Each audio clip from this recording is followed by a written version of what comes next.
ಕರ್ತನ ಪರಿಶುದ್ಧವಾದ ನಾಮಕ್ಕೆ ಮಹಿಮೆ ಉಂಟಾಗಲಿ. ಮತ್ತೊಮ್ಮೆ ಈ ಮಧ್ಯಾಹ್ನದ ಬಿಸಿಲಿನಲ್ಲಿಯೂ ಶೆಕೆಯ ವಾತಾವರಣದಲ್ಲಿಯೂ ಇಷ್ಟೊಂದು ಆಸಕ್ತಿಯಿಂದ ಇಷ್ಟು ದೊಡ್ಡ ಒಂದು ಸಮೂಹ ದೇವರ ವಾಕ್ಯದ ಮುಂದೆ ಕೂತಿರುವುದನ್ನು ಕಾಣುವಾಗ ಖಂಡಿತವಾಗಿಯೂ ಅದರಲ್ಲಿ ನಾನು ಸಂತೋಷ ಪಡುತ್ತೇನೆ. ದೇವರಿಗೆ ಕೃತಜ್ಞತೆ ಸಲ್ಲಿಸುವನಾಗಿದ್ದೇನೆ. ಸಹೋದರರು ಹೇಳಿದ್ದಾರೆ, ಎಷ್ಟು ಸಮಯ ಬೇಕಾದ್ರೂ ತಗೊಳ್ಳಿ ಅಂತೇಳಿ. ಯಾವ ಲಿಮಿಟು ನಮ್ಗಿಲ್ಲ. ಆದ್ರೆ ನಿಮ್ಮ ಕ್ಷಮೆ ಪರೀಕ್ಷಿಸಲಿಕ್ಕೆ ನಾನು ಸಿದ್ಧನಿಲ್ಲ. ನನಗೆ ಕೊಡಲ್ಪಟ್ಟಿರೋ 1 ತಾಸಿಗಿಂತಲೂ ಹೆಚ್ಚು ನಾನು ತಗೊಳ್ಳೋದಿಲ್ಲ. ಸಾಧ್ಯವಾದ್ರೆ ಒಂದು 5 ನಿಮಿಷ ಬೇಗ ಮುಗಿಸ್ಬಿಡ್ತೇನೆ. ಎಷ್ಟು ಹೇಳ್ತೇವೆ ಎಂಬುದಲ್ಲ, ಏನು ಹೇಳ್ತೇವೆ ಎಂಬುದು ಪ್ರಾಮುಖ್ಯವಾದದ್ದು. ಅದರಿಂದ ಎಲ್ಲರೂ ನಮ್ಮ ಮುಂದೆ ಇರುವಂತಹ ಸಮಯ ಬಹಳ ಗಮನದಿಂದ ಕಿವಿಗೊಟ್ಟು ಈ ವಾಕ್ಯಗಳನ್ನ ಕೇಳುವುದಕ್ಕೂ ದೇವರು ನಮಗೆ ಸಹಾಯ ಮಾಡಲಿ. ನಾವು ನಿನ್ನೆ ಬೆಳಗಿನಿಂದ ಅಪೊಸ್ತಲನಾದ ಪೌಲನು ತಿಮೊಥೆಯನಿಗೆ ಬರೆದ 1ನೇ ಅಧ್ಯಾಯದ ಕೆಲವು ಅಂಶಗಳನ್ನು, ವಿಶೇಷವಾಗಿ ಯವನಸ್ಥರ ಜೀವಿತಕ್ಕೆ ಅನ್ವಯವಾಗುವಂತಹ ಕೆಲವು ಅಂಶಗಳನ್ನು ನಾವು ಧ್ಯಾನಿಸುತ್ತಾ ಬಂದಿದ್ದೇವೆ. ನಮ್ಮ ಧ್ಯಾನವನ್ನು ಮುಂದುವರಿಸುವುದಕ್ಕಾಗಿ ನಿಮ್ಮ ಬಳಿಯಲ್ಲಿ ನಿಮ್ಮ ಸತ್ಯವೇದವಿದ್ದರೆ ಪೌಲನು ತಿಮೊಥೆಯನಿಗೆ ಬರೆದ 1ನೇ ಗ್ರಂಥದ 2ನೇ ಅಧ್ಯಾಯಕ್ಕೆ ಈಗ ನಾವು ಬರೋಣ. 2ನೇ ಅಧ್ಯಾಯ. ನಾನು ಪ್ರಥಮವಾಗಿ 2ನೇ ಅಧ್ಯಾಯದ 1ನೇ ವಾಕ್ಯವನ್ನು ಓದಿಕೊಳ್ಳುತ್ತೇನೆ. ತಿಮೊಥೆಯನಿಗೆ ಬರೆದ 1ನೇ ಪತ್ರಿಕೆ 2ನೇ ಅಧ್ಯಾಯದ 1ನೇ ವಾಕ್ಯ. ಎಲ್ಲದಕ್ಕಿಂತ ಮೊದಲು ಮನುಷ್ಯರೆಲ್ಲರಿಗೋಸ್ಕರ ದೇವರಿಗೆ ವಿಜ್ಞಾಪನೆಗಳನ್ನು, ಪ್ರಾರ್ಥನೆಗಳನ್ನು, ಮನವಿಗಳನ್ನು, ಕೃತಜ್ಞತಾ ಸ್ತುತಿಗಳನ್ನು ಮಾಡಬೇಕೆಂದು ಬೋಧಿಸುತ್ತೇನೆ. ಇಲ್ಲಿ ಪೌಲನು ಯವನಸ್ಥನಾದ ತಿಮೊಥೆಯನಿಗೆ ಕೊಡುತ್ತಿರುವಂತಹ ಕೆಲವು ಸಲಹೆಗಳು, ಮಾರ್ಗದರ್ಶನಗಳು ಎಂಬುದಾಗಿ ನಾವು ಮೊದಲೇ ನೋಡಿದ್ದೇವೆ. ಪ್ರಾಯಸ್ಥನು, ಹಿರಿಯನೂ ಆದಂತಹ ಪೌಲನು, ಪ್ರಾಯದಲ್ಲಿ ಕಿರಿಯನು, ಇನ್ನು ಅನೇಕ ರೀತಿಯ ನ್ಯೂನತೆಗಳಿರುವಂತಹ ಒಬ್ಬ ಯವನಸ್ಥನಿಗೆ ಕೊಡುವಂತಹ ಸಲಹೆಗಳು, ಆತನನ್ನು ಒಬ್ಬ ಒಳ್ಳೆ ಸೇವಕನಾಗಿ ರೂಪಿಸಿ ತರಬೇತುಗೊಳಿಸಿ ಪೌಲನು ಬೆಳೆಸುತ್ತಾ ಬರುತ್ತಿದ್ದಾನೆ ಎಂಬುದನ್ನು ನಾವು ಗಮನಿಸಿದ್ದೇವೆ. 2ನೇ ಅಧ್ಯಾಯಕ್ಕೆ ಬರುವಾಗ ಮೊದಲನೇದಾಗಿ ಪೌಲನು ಆತನೊಂದಿಗೆ ಹೇಳುವಂಥದ್ದು, ಮನುಷ್ಯರೆಲ್ಲರಿಗೋಸ್ಕರ ನೀವು ವಿಜ್ಞಾಪನೆಗಳನ್ನು, ಪ್ರಾರ್ಥನೆಯನ್ನು ಮಾಡುವವರಾಗಿರಬೇಕು. ಎಲ್ಲದಕ್ಕಿಂತ ಮೊದಲು ಮನುಷ್ಯರೆಲ್ಲರಿಗೋಸ್ಕರ ನೀವು ಪ್ರಾರ್ಥನೆ ಮಾಡಬೇಕೆಂಬುದಾಗಿ ಆತನು ಹೇಳುವವನಾಗಿದ್ದಾನೆ.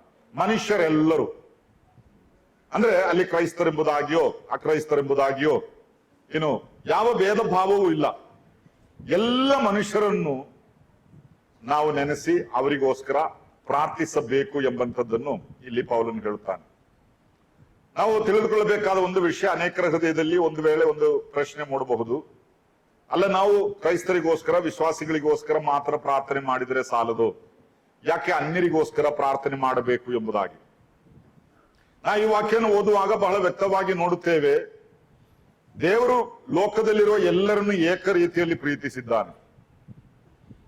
ಅದರಿಂದ ನಾವು ಸಹ ಅದೇ ರೀತಿಯಾದಂತಹ ಒಂದು ಪ್ರೀತಿ ಜನರ ಕಡೆಗೆ ಇರುವವರಾಗಿರಬೇಕು. ನಾವು ಯವನಸ್ಥರಾಗಿದ್ದರು, ಮಕ್ಕಳಾಗಿದ್ದರು, ಅನ್ಯರು ಅಥವಾ ಇನ್ನೂ ರಕ್ಷಿಸಲ್ಪಡದವರು, ನಮಗೆಲ್ಲ ಅನೇಕ ಮಿತ್ರರು ಇರಬಹುದು, ಗೆಳೆಯರು ಇರಬಹುದು, ಅವರೆಲ್ಲ ಇನ್ನೂ ರಕ್ಷಿಸಲ್ಪಡದವರು ಇರಬಹುದು. ಇನ್ನು ನಮ್ಮ ಕುಟುಂಬಗಳಲ್ಲಿ ರಕ್ಷಿಸಲ್ಪಡದ ಇನ್ನೂ ಅನೇಕ ವ್ಯಕ್ತಿಗಳು ಒಂದು ವೇಳೆ ಇರಬಹುದು. ಆದರೆ ಅವರೆಲ್ಲರನ್ನು ದೇವರು ಪ್ರೀತಿಸಿದ್ದಾನೆ ಎಂಬುದಾಗಿ ನಾವು ವ್ಯಕ್ತವಾಗಿ ನೋಡುವವರಾಗಿದ್ದೇವೆ. ದೇವರ ವಾಕ್ಯ ಹೇಳುವಂಥದ್ದು, ದೇವರು ಲೋಕವನ್ನು ಎಷ್ಟೋ ಪ್ರೀತಿ ಮಾಡಿ, ಕ್ರೈಸ್ತರನ್ನು ಪ್ರೀತಿ ಮಾಡಿ ಎಂಬುದಾಗಿ ಅಲ್ಲ, ಲೋಕವನ್ನು ಅಂದ್ರೆ ಲೋಕದಲ್ಲಿರುವ ಎಲ್ಲ ಮನುಷ್ಯರನ್ನು ಆತನು ಪ್ರೀತಿ ಮಾಡುವವನಾಗಿದ್ದಾನೆ.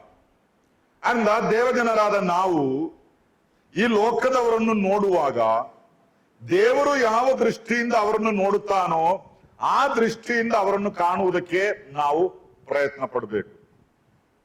ಅಲ್ಲದೆ ನಮ್ಮದೇ ಆದಂತಹ ಕೆಲವು ಆಲೋಚನೆಗಳನ್ನು ಇಟ್ಟುಕೊಂಡು ಆ ರೀತಿಯಾಗಿ ಕೆಲವರನ್ನು ಕೀಳ್ಮಟ್ಟದಲ್ಲಿಯೂ ಕೆಲವರನ್ನು ಬೇರೊಂದು ಮಟ್ಟದಲ್ಲಿಯೂ ಆ ರೀತಿಯಾಗಿ ಕಾಣುವಂಥದ್ದು ಸರಿಯಾದಂತಹ ಒಂದು ವಿಷಯವಲ್ಲ. ಯಾಕಂದ್ರೆ ಎಲ್ಲರನ್ನು ದೇವರು ಪ್ರೀತಿಸುವವನಾಗಿದ್ದಾನೆ. ಆತನು ಪ್ರಾಣ ಕೊಟ್ಟದ್ದು ಎಲ್ಲ ಮನುಷ್ಯರಿಗೋಸ್ಕರ, ಎಲ್ಲರಿಗೋಸ್ಕರವಲ್ಲ, ಕೆಲವರಿಗೋಸ್ಕರ ಮಾತ್ರ ಎಂಬಂತಹ ಬೋಧನೆಯು ಬದಿಯಲ್ಲಿ ಇನ್ನೊಂದು ಕಡೆಯಲ್ಲಿ ನಡೆಯುತ್ತಾ ಇರ್ತದೆ. ಅದರ ಬಗ್ಗೆ ತರ್ಕಿಸುವುದಕ್ಕೋಸ್ಕರ. ಆದ್ರೆ ನಾನು ನಂಬುವಂಥದ್ದು, ದೇವರ ವಾಕ್ಯ ಹೇಳುವಂಥದ್ದು, ಎಲ್ಲರಿಗೋಸ್ಕರ, ಎಲ್ಲರೂ ದೇವರು ಲೋಕವನ್ನು ಪ್ರೀತಿ ಮಾಡಿದನೆಂಬುದಾಗಿ ಹೇಳಿದ್ರೆ ಎಲ್ಲ ಮನುಷ್ಯರನ್ನು ಆತನು ಪ್ರೀತಿಸಿದ್ದಾನೆ. ಅದರಿಂದ ನಾವು ಒಂದ್ ವೇಳೆ ಲೋಕದಲ್ಲಿರುವ ಎಲ್ಲರ ಬಗ್ಗೆ ನಮಗೆ ತಿಳುವಳಿಕೆ ಇರ್ಲಿಕ್ಕಿಲ್ಲ. ದೇವರಿಗೆ ಗೊತ್ತು ಎಷ್ಟು ಜನರಿದ್ದಾರೆ. ಜನಸಂಖ್ಯೆಯನ್ನೆಲ್ಲ ಲೆಕ್ಕ ಹಾಕುವಂತ ಸಂದರ್ಭದಲ್ಲಿ ಏನೋ 140 ಕೋಟಿ ಜನ ಭಾರತದಲ್ಲಿದ್ದಾರೆ ಎಂಬುದಾಗಿ ಎಲ್ಲ ನಾವು ಹೇಳ್ತೇವೆ. ಆದ್ರೆ ಆ ಎಕ್ಸಾಕ್ಟ್ ಕರೆಕ್ಟ್ ಆದಂತಹ ಆ ಸಂಖ್ಯೆ ಎಷ್ಟು ಎಂಬಂತದ್ದು ಅದು ದೇವರಿಗೆ ಗೊತ್ತು. ನಾವು ಹುದುವಾದಂತಹ ಒಂದು ಲೆಕ್ಕ ಹಾಕೊಳ್ತೇವಷ್ಟೇ. ಯಾರ್ಯಾರು ಯಾವ ಯಾವ ಹೆಸರಿನಲ್ಲಿ ಎಲ್ಲೆಲ್ಲಿದ್ದಾರೆ ಎಂಬುದೆಲ್ಲ ದೇವರಿಗೆ ಗೊತ್ತು, ನಮಗದೆಲ್ಲ ಗೊತ್ತಿಲ್ಲ. ಆದ್ರೆ ಮನುಷ್ಯರಾದಂತಹ ನಮಗೆ ನಮ್ಮದೇ ಆದಂತಹ ಕೆಲವು ಇತಿಮಿತಿಗಳಿದೆ. ಅಂದ್ರೆ ನಮಗೆ ಗೊತ್ತಿರುವಂತಹ ಆ ಒಂದು ಸಮೂಹದಲ್ಲಿ ಆದರೂ ಕಡಿಮೆ ಪಕ್ಷ ಅವರಿಗೋಸ್ಕರ ನಾವು ಕಾಳಜಿ ಉಳ್ಳವರು, ಅವರಿಗೋಸ್ಕರ ಪ್ರಾರ್ಥಿಸುವವರು ಆಗಿರಬೇಕು. ವಿಶೇಷವಾಗಿ ಅವರು ರಕ್ಷಿಸಲ್ಪಡಬೇಕು ಎಂಬಂಥದ್ದೇ ನಮ್ಮ ಪ್ರಾಥಮಿಕ ಪ್ರಾರ್ಥನೆ. ಅದು ಬಹಳ ವ್ಯಕ್ತವಾಗಿ ನಾವು ಕಾಣುವಂಥದ್ದು. ಇಲ್ಲಿ ಕಾಣುವಂಥದ್ದು ಎಲ್ಲರಿಗೋಸ್ಕರ ವಿಜ್ಞಾಪನೆಗಳನ್ನು, ಪ್ರಾರ್ಥನೆಗಳನ್ನು, ಮನವಿಗಳನ್ನು, ಕೃತಜ್ಞತಾ ಸ್ತುತಿಗಳನ್ನು ಮಾಡಿರಿ ಎಂಬುದಾಗಿ ಬಹಳ ವ್ಯಕ್ತವಾಗಿ ಆತನು ಹೇಳುವಂಥದ್ದು. ಅದರಿಂದ ನನ್ನ ಯವನ ಮಿತ್ರರೊಂದಿಗೆ ನಾನು ಹೇಳುವಂಥದ್ದು, ಒಂದ್ ವೇಳೆ ನೀವು ಶಾಲೆಗಳಿಗೋ ಕಾಲೇಜುಗಳಿಗೋ ಅಥವಾ ಇನ್ನು ಯಾವುದೋ ಕಡೆ ಕೆಲಸಕ್ಕೂ ಹೋಗುವವರಾಗಿದ್ದರು, ಸಭೆಯಲ್ಲಿ ನಿಮಗೆ ಒಂದು ಮುಖ, ಕೆಲಸದ ಸ್ಥಳದಲ್ಲಿ ಶಾಲೆಯಲ್ಲಿ ಬೇರೊಂದು ಮುಖ, ಅದು ಎಂದಿಗೂ ಇರಬಾರದು. ನಮ್ಮ ಜೀವಿತ ವ್ಯತ್ಯಸ್ತವಾಗಿರುತ್ತದೆ ಅವರಿಗಿಂತಲೂ. ಅವರ ಹಾಗೆ ನಾವು ನಡೆಯುವುದಿಲ್ಲ. ಅದು ವ್ಯಕ್ತವಾಗಿ ದೇವರ ವಾಕ್ಯ ಹೇಳುವಂತಹ ವಿಷಯಗಳಾಗಿದೆ. ಆದರೆ ನಿಮ್ಮನ್ನ ಪ್ರೀತಿಸುವಂತ ಎಷ್ಟೋ ಮಿತ್ರರಿದ್ದಾರೆ, ಎಷ್ಟೋ ಗೆಳೆಯರಿದ್ದಾರೆ. ಅವರೊಂದು ವೇಳೆ ವಿಶ್ವಾಸಿಗಳಾಗಿರ್ಲಿಕ್ಕಿಲ್ಲ, ಆದರೆ ಅವರು ರಕ್ಷಿಸಲ್ಪಡಬೇಕು ಎಂಬಂಥದ್ದು ದೇವರ ಚಿತ್ತ, ನಮ್ಮ ಆಶಯ ಅದೇ ಆಗಿದೆ. ಅದರಿಂದ ಅವರಿಗೋಸ್ಕರ ನಾವು ಪ್ರಾರ್ಥಿಸಬೇಕು. ನಾವು ಪ್ರಾರ್ಥನೆ ಮಾಡದಿದ್ರೆ ಅವರಿಗೋಸ್ಕರ ಬೇರೆ ಯಾರು ಪ್ರಾರ್ಥನೆ ಮಾಡ್ತಾರೆ?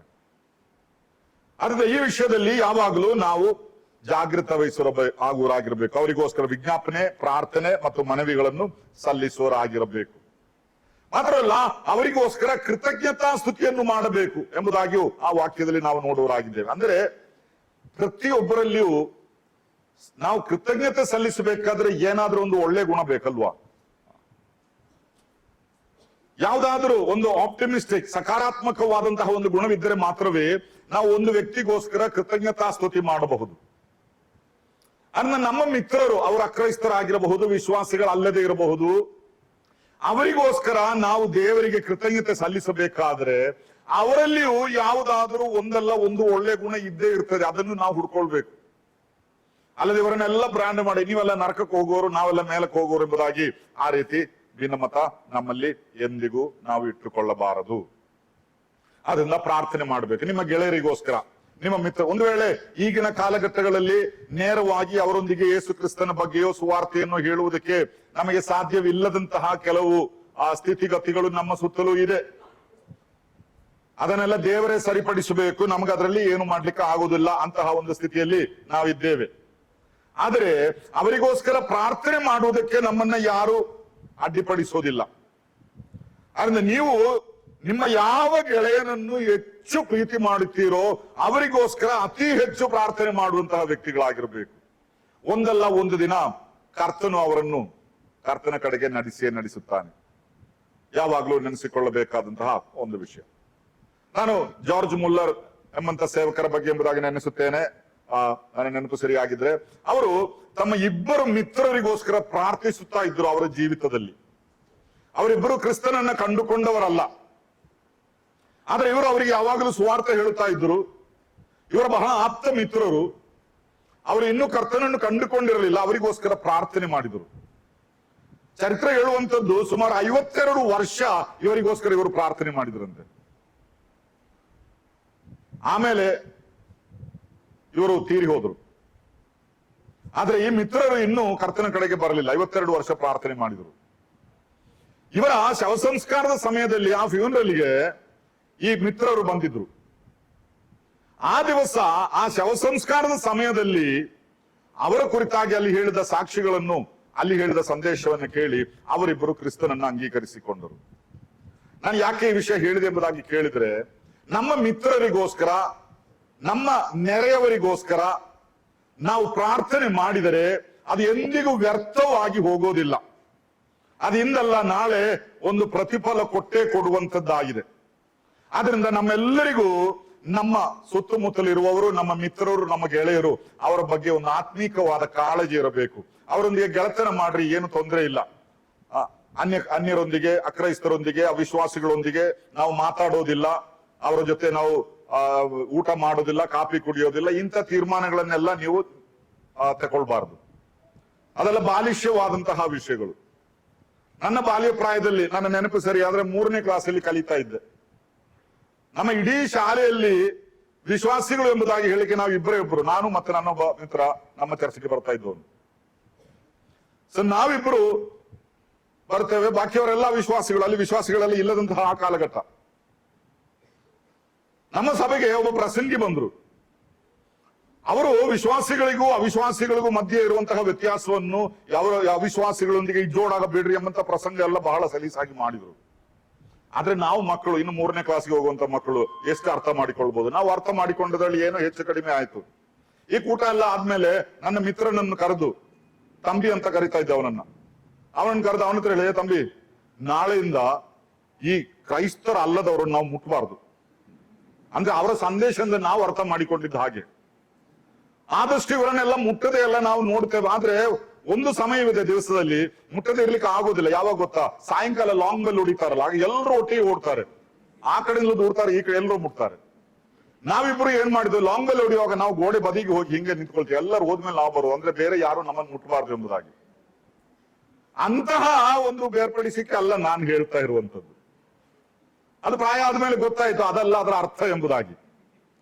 ಅಂದ ನನ್ನನ್ನು ಪ್ರೀತಿಸುವಂತ ಎಷ್ಟೋ ಗೆಳೆಯರಿದ್ದಾರೆ, ಬಹಳ ಕ್ಲೋಸ್ ಆಗಿರುವಂತಹ, ಬಹಳ ಆಪ್ತರಾಗಿರುವಂತಹ, ಅಕ್ರೈಸ್ತರಾದಂತಹ ಮಿತ್ರರು ಅನೇಕರು ನನಗಿದ್ದಾರೆ. ಅವ್ರು ಯಾರನ್ನು ಇನ್ನೂ ನಾನು ದ್ವೇಷಿಸಿಲ್ಲ. ನಿಮ್ಮೆಲ್ಲರಿಗೂ ಹಾಗೆ ಇರಬಹುದು.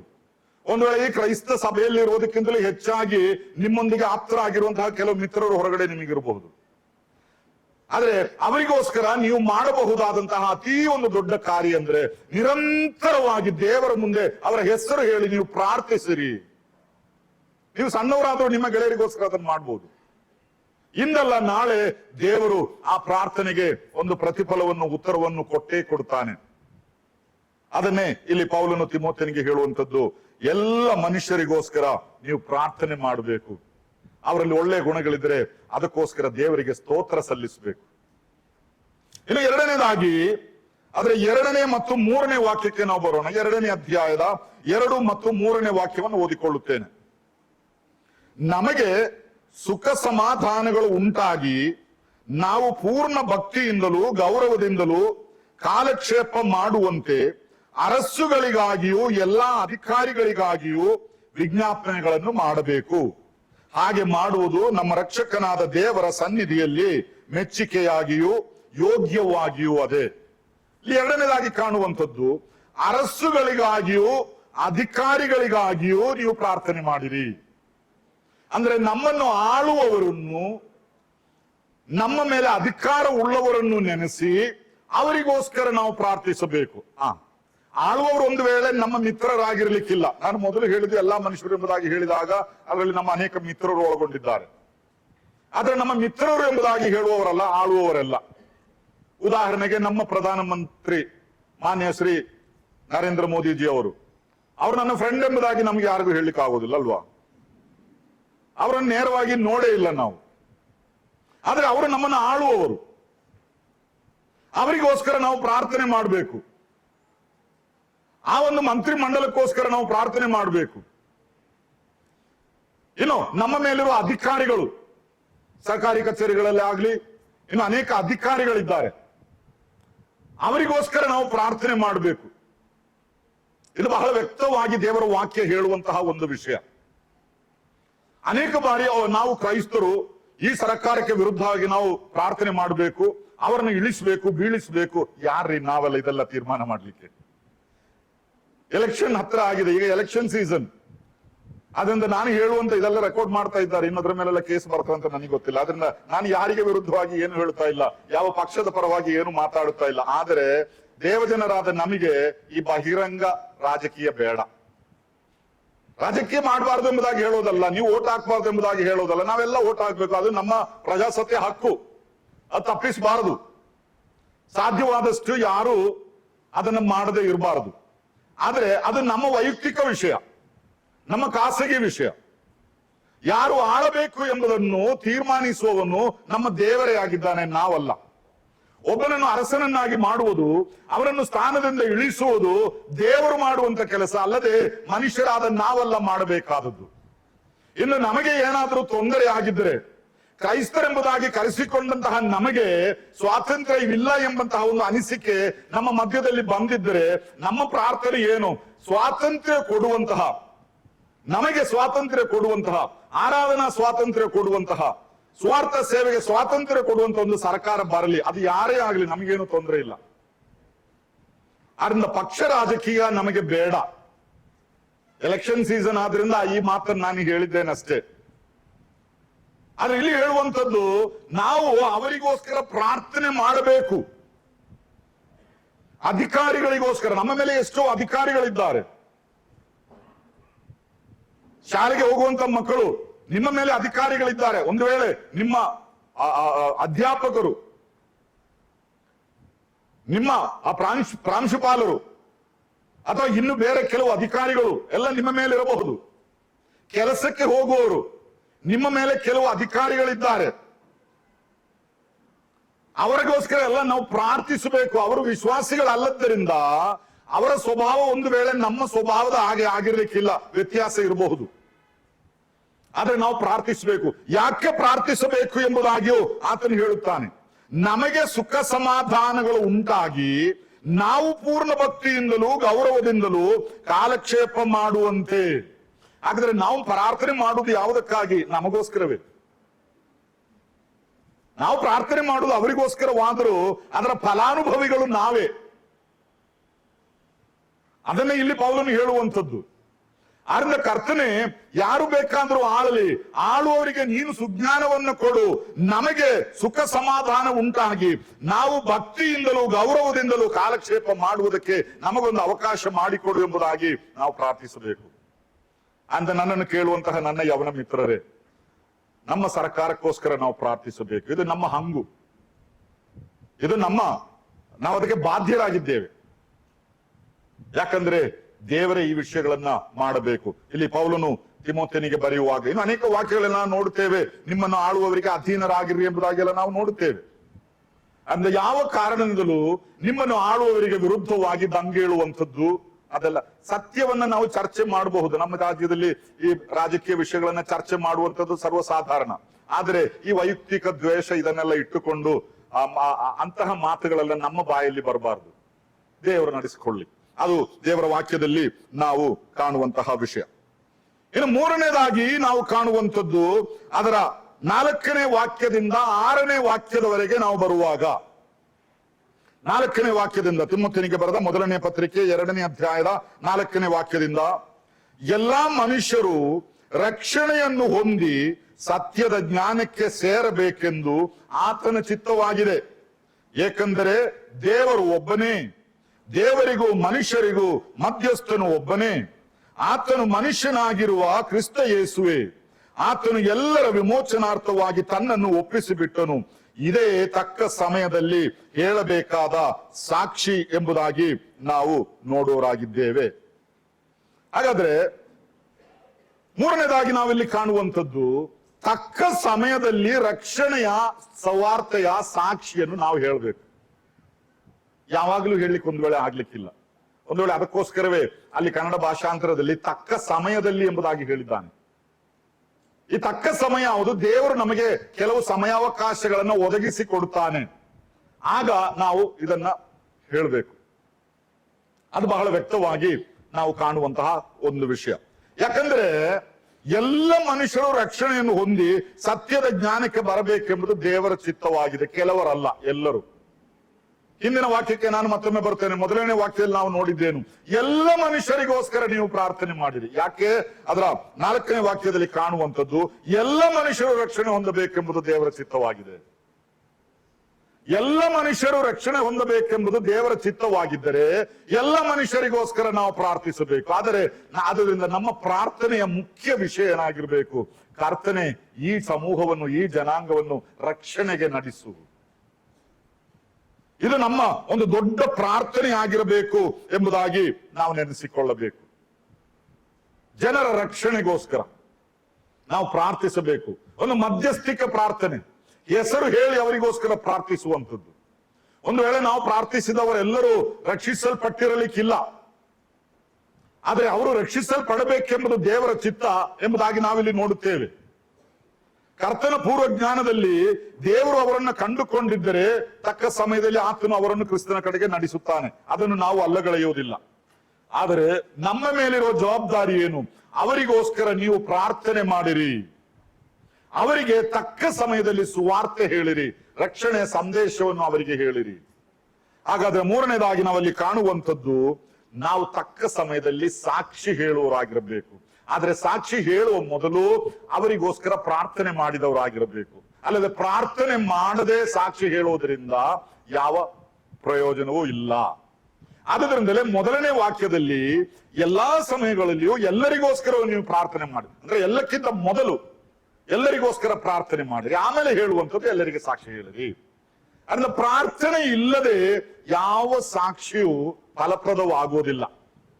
ಯವನ ಮಿತ್ರರೇ, ಒಂದು ವೇಳೆ ನಿಮಗೆ ನಿಮ್ಮ ಗೆಳೆಯರ ಬಗ್ಗೆ, ನಿಮ್ಮ ಸಹಪಾಠಿಗಳ ಬಗ್ಗೆ ಒಂದು ಕಾಳಜಿ ಇರಬಹುದು. ಅವರನ್ನು ಕ್ರಿಸ್ತನ ಕಡೆಗೆ ನಡೆಸಬೇಕು, ಅವರಿಗೆ ಸುವಾರ್ತೆ ಹೇಳಬೇಕು ಎಂಬಂತಹ ಒಂದು ಕಾಳಜಿ ನಿಮ್ಮಲ್ಲಿ ಇರಬಹುದು. ಅವರಿಗೆ ಏನಾದ್ರೂ ಮಾಡಿ ಸುವಾರ್ತೆ ಹೇಳುವ ಮೊದಲು ಅವರ ಹೆಸರು ಹೇಳಿ ಒಮ್ಮೆ ನೀವು ಮನೆಯಲ್ಲಾದ್ರೂ ಕೂತು ಅವರಿಗೋಸ್ಕರ ಒಮ್ಮೆ ಕರ್ತನ ಮುಂದೆ ಪ್ರಾರ್ಥನೆ ಮಾಡಿರಿ, ಆಮೇಲೆ ಅವರಿಗೆ ಸುವಾರ್ತೆ ಹೇಳಿರಿ.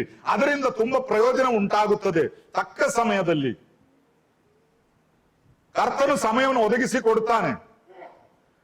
ಕರ್ತನೆ, ನಾನು ಈ ವ್ಯಕ್ತಿಗೋಸ್ಕರ ಪ್ರಾರ್ಥನೆ ಮಾಡುತ್ತಾ ಇದ್ದೇನೆ, ನನ್ನ ಮಿತ್ರಳು, ನನ್ನ ಗೆಳತಿ, ಅವರು ಸತ್ಯವನ್ನು ಕಂಡುಕೊಳ್ಳಬೇಕು, ನಾನು ಅವರನ್ನು ಅಷ್ಟು ಪ್ರೀತಿಸುತ್ತೇನೆ, ಅವನನ್ನು ಅಷ್ಟು ಪ್ರೀತಿಸುತ್ತೇನೆ, ಆದ್ರಿಂದ ಅವನ ರಕ್ಷಣೆಗೋಸ್ಕರ ನಾನು ಪ್ರಾರ್ಥಿಸುತ್ತೇನೆ. ಹೆಸರು ಹೇಳಿ ಪ್ರಾರ್ಥಿಸಿರಿ. ಪ್ರಾರ್ಥನೆಗೆ ಫಲವಿದೆ, ಅದಕ್ಕೆ ಬಲವಿದೆ. ನಾವು ಅನೇಕ ಬಾರಿ ನೆನೆಸುವಂಥದ್ದು, ಈ ಪ್ರಾರ್ಥನೆಯ ಬಲವನ್ನು ನಾವು ಅಲ್ಲಗಳಿತಾ ಇದ್ದೇವೆ. ಪ್ರಾರ್ಥನೆಗೆ ಎಷ್ಟು ಬಲವಿದೆ ಎಂಬುದನ್ನು ನಾವು ನೆನೆಸೋದಿಲ್ಲ. ಈ ಲೋಕದಲ್ಲಿ ಲೌಕಿಕವಾದ ಪದ್ಧತಿಯಲ್ಲಿ ಟೆಲಿಪತಿ ಎಂಬಂತಹ ಒಂದು ವಿಜ್ಞಾನವಿದೆ. ಟೆಲಿಪತಿ ಅಂತ ಹೇಳಿದ್ರೆ ಅದರ ಕನ್ನಡ ಎಕ್ಸಾಕ್ಟ್ ವರ್ಡ್ ನನಗೆ ಗೊತ್ತಿಲ್ಲ. ಟೆಲಿಪತಿ ಅಂತ ಹೇಳಿದ್ರೆ ಅದುಗಳ ಕೆಲವು ಮಾಟ ಮಂತ್ರಗಳಾಗಿರ್ಬೋದು ಅಥವಾ ಬ್ಲಾಕ್ ಮ್ಯಾಜಿಕ್ ಆಗಿರ್ಬೋದು, ಏನೇ ಮಾಡೋದು, ಯಾವುದೋ ಒಂದು ಮೂಲೆಯಲ್ಲಿ ಎಲ್ಲಿಯೋ ಒಬ್ಬನು ಕೂತುಕೊಂಡು ಏನೋ ಕೆಲವು ಕ್ರಿಯೆ ಮಾಡಿದಾಗ ಎಷ್ಟೋ ದೂರದಲ್ಲಿರುವಂತಹ ಒಬ್ಬ ವ್ಯಕ್ತಿಯ ಜೀವಿತದಲ್ಲಿ ಏನೋ ಪ್ರಭಾವ ಉಂಟಾಗ್ತದೆ. ಇದು ಸುಳ್ಳು ಎಂಬುದಾಗಿ ನಾನು ಹೇಳೋದಿಲ್ಲ. ಯಾಕಂದ್ರೆ ಇದೆಲ್ಲ ಈ ದುರಾತ್ಮನ ಶಕ್ತಿಗಳಿಂದ, ಸೈತಾನನ ಶಕ್ತಿಗಳಿಂದ ಮಾಡಲ್ಪಡುವ ಅನೇಕ ಕಾರ್ಯಗಳಿದೆ. ಯಾವುದೋ ವ್ಯಕ್ತಿ ಎಲ್ಲಿಯೋ ಕೂತುಕೊಂಡು ಏನೋ ಮಾಡಿದಾಗ ಎಷ್ಟೋ ದೂರದಲ್ಲಿರುವಂತಹ ಒಂದು ವ್ಯಕ್ತಿಯ ಜೀವಿತದಲ್ಲಿ ಪ್ರಭಾವ ಉಂಟಾಗುತ್ತದೆ. ಅದನ್ನು ಕೇಳಿ ನಾವು ಭಯಪಡಬೇಕಾಗಿಲ್ಲ. ನಾನು ಯಾಕೆ ಇದನ್ನು ಹೇಳಿದೆ ಎಂಬುದಾಗಿ ಹೇಳಿದರೆ, ಈ ದುರಾತ್ಮಗಳನ್ನು, ಪಿಶಾಚಿಯ ಸೈತಾನನ ಆತ್ಮಗಳನ್ನು ಉಪಯೋಗಿಸಿಕೊಂಡು ಆ ರೀತಿಯಾಗಿರುವಂತಹ ಎಲ್ಲಿಯೋ ಇರುವ ವ್ಯಕ್ತಿಯ ಜೀವಿತದಲ್ಲಿ ಪ್ರಭಾವ ಬೀರುವುದಕ್ಕೆ ಇವರಿಗೆ ಸಾಧ್ಯವಾದರೆ, ಪವಿತ್ರಾತ್ಮನು ವಾಸವಾಗಿರುವಂತಹ ನಮ್ಮನ್ನು ನಾವು ಉಪಯೋಗಿಸಿಕೊಂಡು, ಆ ಆತ್ಮನ ಬಲವನ್ನು ಉಪಯೋಗಿಸಿಕೊಂಡು ಎಲ್ಲಿಯೋ ಇರುವಂತಹ, ಹೊರಗಿರುವಂತಹ, ದೂರದಲ್ಲಿರುವಂತಹ ಒಬ್ಬ ಮಿತ್ರನಿಗೋಸ್ಕರ ಪ್ರಾರ್ಥಿಸಿದರೆ ಅದು ಫಲ ಕೊಡುವುದಿಲ್ಲವೋ? ನಾವು ಅದನ್ನು ನಂಬಬೇಕು, ಅಲ್ಲದೆ ಈ ಲೋಕದವರ ಸೈನ್ಸ್ ಅನ್ನಲ್ಲ. ಅದರಿಂದ ಸಾಧ್ಯವಿದೆ ಪ್ರಿಯರೇ, ನಿಮ್ಮ ಗೆಳೆಯರ, ನಿಮ್ಮ ಮಿತ್ರರ, ನೀವು ಪ್ರೀತಿಸುವವರ ರಕ್ಷಣೆಗೋಸ್ಕರ ನೀವು ನಿರಂತರವಾಗಿ ಪ್ರಾರ್ಥಿಸಿರಿ. ನಿಮ್ಮ ಪ್ರಾರ್ಥನೆಯ ಮುಖಾಂತರವಾಗಿ ಒಬ್ಬ ವ್ಯಕ್ತಿಯಾದರೂ ಕರ್ತನ ಕಡೆಗೆ ನಡೆಸಲ್ಪಟ್ಟರೆ ಸ್ವರ್ಗವು ಸಂತೋಷಿಸುತ್ತದೆ. ಆ ವಿಷಯದಲ್ಲಿ ಪರಲೋಕದಲ್ಲಿ ಒಂದು ದೊಡ್ಡ ಸಂತೋಷ ಉಂಟಾಗುತ್ತದೆ.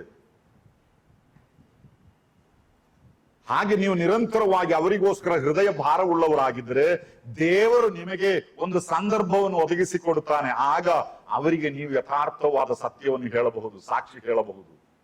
ಅವರಾಗಿಯೇ ನಿಮ್ಮ ಬಳಿಗೆ ಬಂದು ಕೇಳ್ತಾರೆ ತಕ್ಕ ಸಮಯ. ಆಗ ನೀವು ಇದನ್ನು ಹೇಳುವವರಾಗಿರಬೇಕು ಎಂಬುದಾಗಿ ನಾವು ನೋಡುವವರಾಗಿದೆ. ಈ ನಮ್ಮ ಸಾಕ್ಷಿ ಕೊಡುವಾಗ ನಾವು ಸಾಕ್ಷಿ ಕೊಡುವಂಥದ್ದು ಯಾವುದರ ಬಗ್ಗೆ? ಕೆಲವರು ಸಾಕ್ಷಿ ಅಂತ ಹೇಳಿದ ಕೂಡಲೇ ಅವರ ಜೀವಿತದ ಬಗ್ಗೆ, ನಾನು ಮೊದಲು ದೊಡ್ಡ ಪಾಪಿಯಾಗಿದ್ದೆ, ನಾನು 3 ಬಾಟ್ಲಿ ಸರಾಯಿ ಕುಡಿತಾ ಇದ್ದೆ, 7 ಪ್ಯಾಕೆಟ್ ಸಿಗರೇಟ್ ಸೇರ್ತಾ ಇದ್ದೆ, ಇನ್ನು ಮಾಡಿದ್ದೆಲ್ಲ ತುಂಬಾ ವಿಷಯಗಳಿಲ್ಲ. ಇದನ್ನೆಲ್ಲ ಒಂದು ಅರ್ಧ ಗಂಟೆ ಸಾಕ್ಷಿ ಸಮಯ ಕೊಟ್ಟರೆ 25 ನಿಮಿಷ ಇದೆ ನಾನು ಮೊದಲು ಮಾಡಿದಂತಹ ದೊಡ್ಡ ದೊಡ್ಡ ಕೃತ್ಯಗಳು.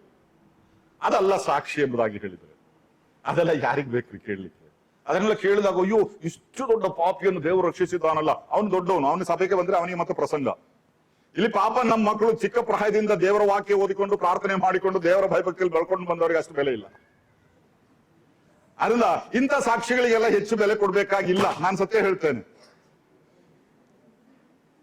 ಒಂದೇ ಪೆಟ್ಟಿಗೆ 3 ಜನರನ್ನ ಮುಗಿಸಿದ್ದೇನೆ ನಾನು ಎಂಬುದಾಗಿ ಒಬ್ಬ ಸಾಕ್ಷಿ ಹೇಳಿದ ಕೂಡಲೇ ಅವನನ್ನ ಮೇಲೆತ್ತಿರೋದಿಲ್ಲ, ಸ್ವಲ್ಪ ಭಯದಿಂದ ದೂರ ಇರ್ರಿ, ನಿಮಗೂ ಕೊಟ್ಟಾನು ಅವನೊಂದು.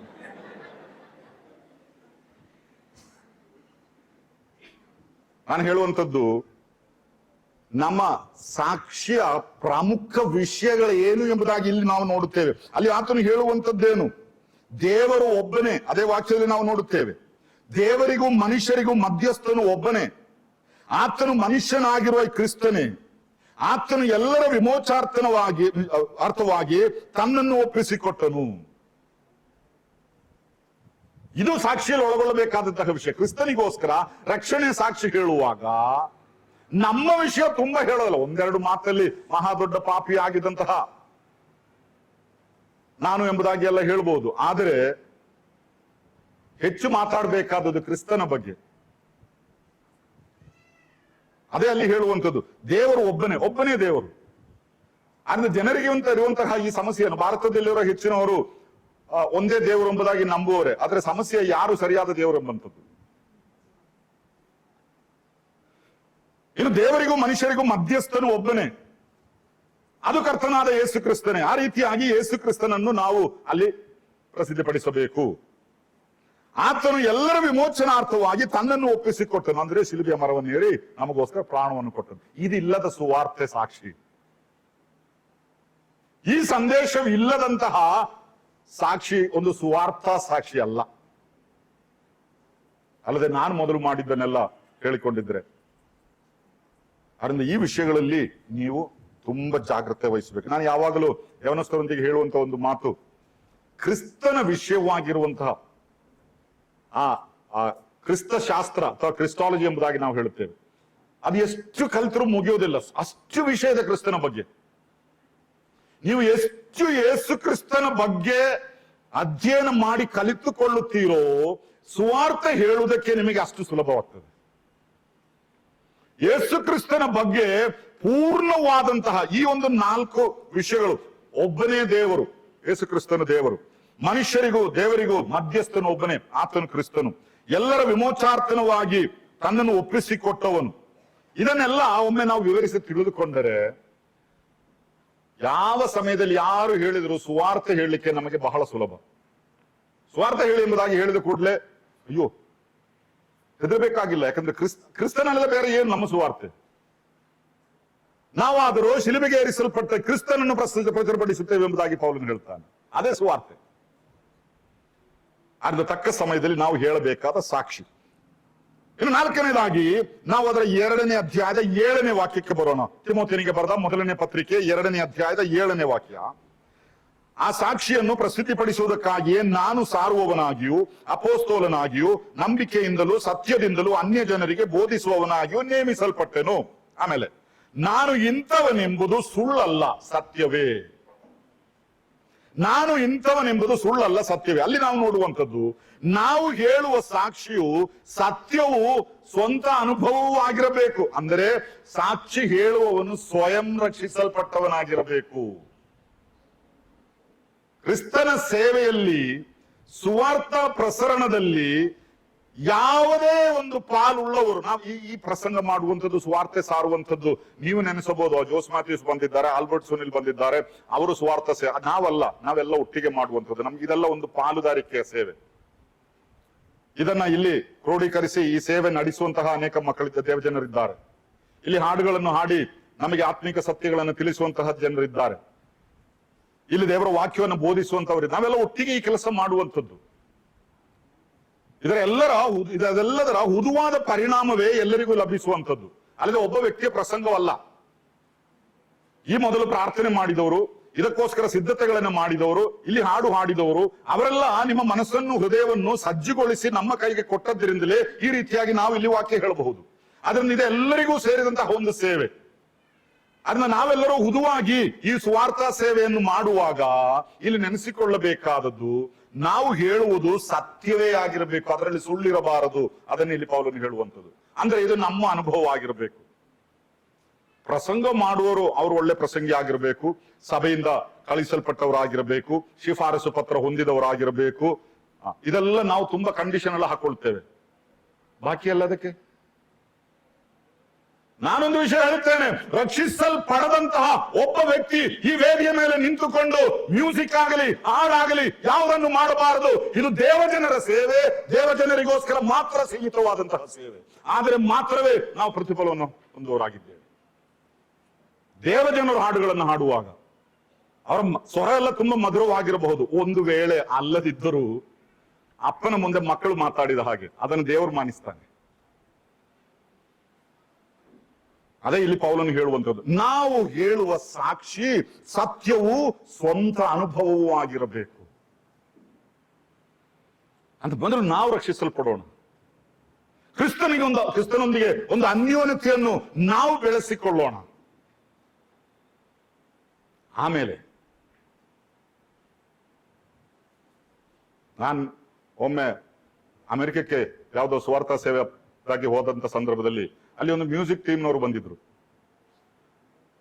ನಮ್ಮ ಒಬ್ಬ ಸಹೋದರರು, ಅವರು ಇದನ್ನೆಲ್ಲ ನಡೆಸುತ್ತಾ ಇದ್ದವರು. ಅವರ ಜೊತೆ ಇದೆಲ್ಲ ತಬಲೆ ಅದು ಇದೆಲ್ಲ ಬಾರಿಸಲಿಕ್ಕೆ ಕೆಲವರನ್ನೆಲ್ಲ ಕರ್ಕೊಂಡು ಬಂದಿದ್ರು. ಆದ್ರೆ ಇವ್ರ ಜೊತೆಯಲ್ಲಿ ಬಾರಿಸಲಿಕ್ಕೆ ಬಂದವರು ಎಲ್ಲರೂ ವಿಶ್ವಾಸಿಗಳಾಗಿರ್ಲಿಲ್ಲ, ರಕ್ಷಿಸಲ್ಪಟ್ಟವರು ಅಲ್ಲ, ಕೆಲವರು ಅಕ್ರೈಸ್ತರು ಆಗಿದ್ರು. ಇವರೆಲ್ಲ ಟೀಮ್ ಆಗಿ ಅಲ್ಲಿ ಬಂದ್ರು. ಇವರು ಬಂದು ಇವರ ಸೇವೆ ಎಲ್ಲ ಮುಗಿಸಿ ಒಂದು ದಿವಸ ರಾತ್ರಿ ನೋಡಿದಾಗ ಇವರೊಳಗೆ ಹೊಡೆದಾಟ. ಯಾಕೆ? ಅವರಿಗೆ ಸಿಕ್ಕಿದ ದುಡ್ಡಲ್ಲಿ ಪಾಲ್ಗೆ. ನಾನು ಇದೆಲ್ಲ ರಕ್ಷಿಸಲ್ಪಟ್ಟವ್ರು. ಅವರು ಆಗ ಆ ಸಹೋದರ ಹೇಳ್ತಾರೆ, ಬರೋ ಅವರು ವಿಶ್ವಾಸಿಗಳಲ್ಲ, ನಾನು ತಬಲೆ ಬಾರಿಸಲಿಕ್ಕೆ ಚೆನ್ನಾಗಿದ್ದಾರೆ ಅಂತ ಕರ್ಕೊಂಡು ಬಂದೆ. 2 ತಿಂಗಳಾದ್ಮೇಲೆ ಆಡ್ಲಿಕ್ಕೆ ಹೋದ ಈ ವಿಶ್ವಾಸಿ ಸಹೋದರ ಅವ್ರ ಹಿಂದೆ ಬಂದ್ರು. ಬಾಕಿಯವರು ಇವತ್ತು ಅಲ್ಲೇ ಉಳ್ಕೊಂಡಿದ್ದಾರೆ.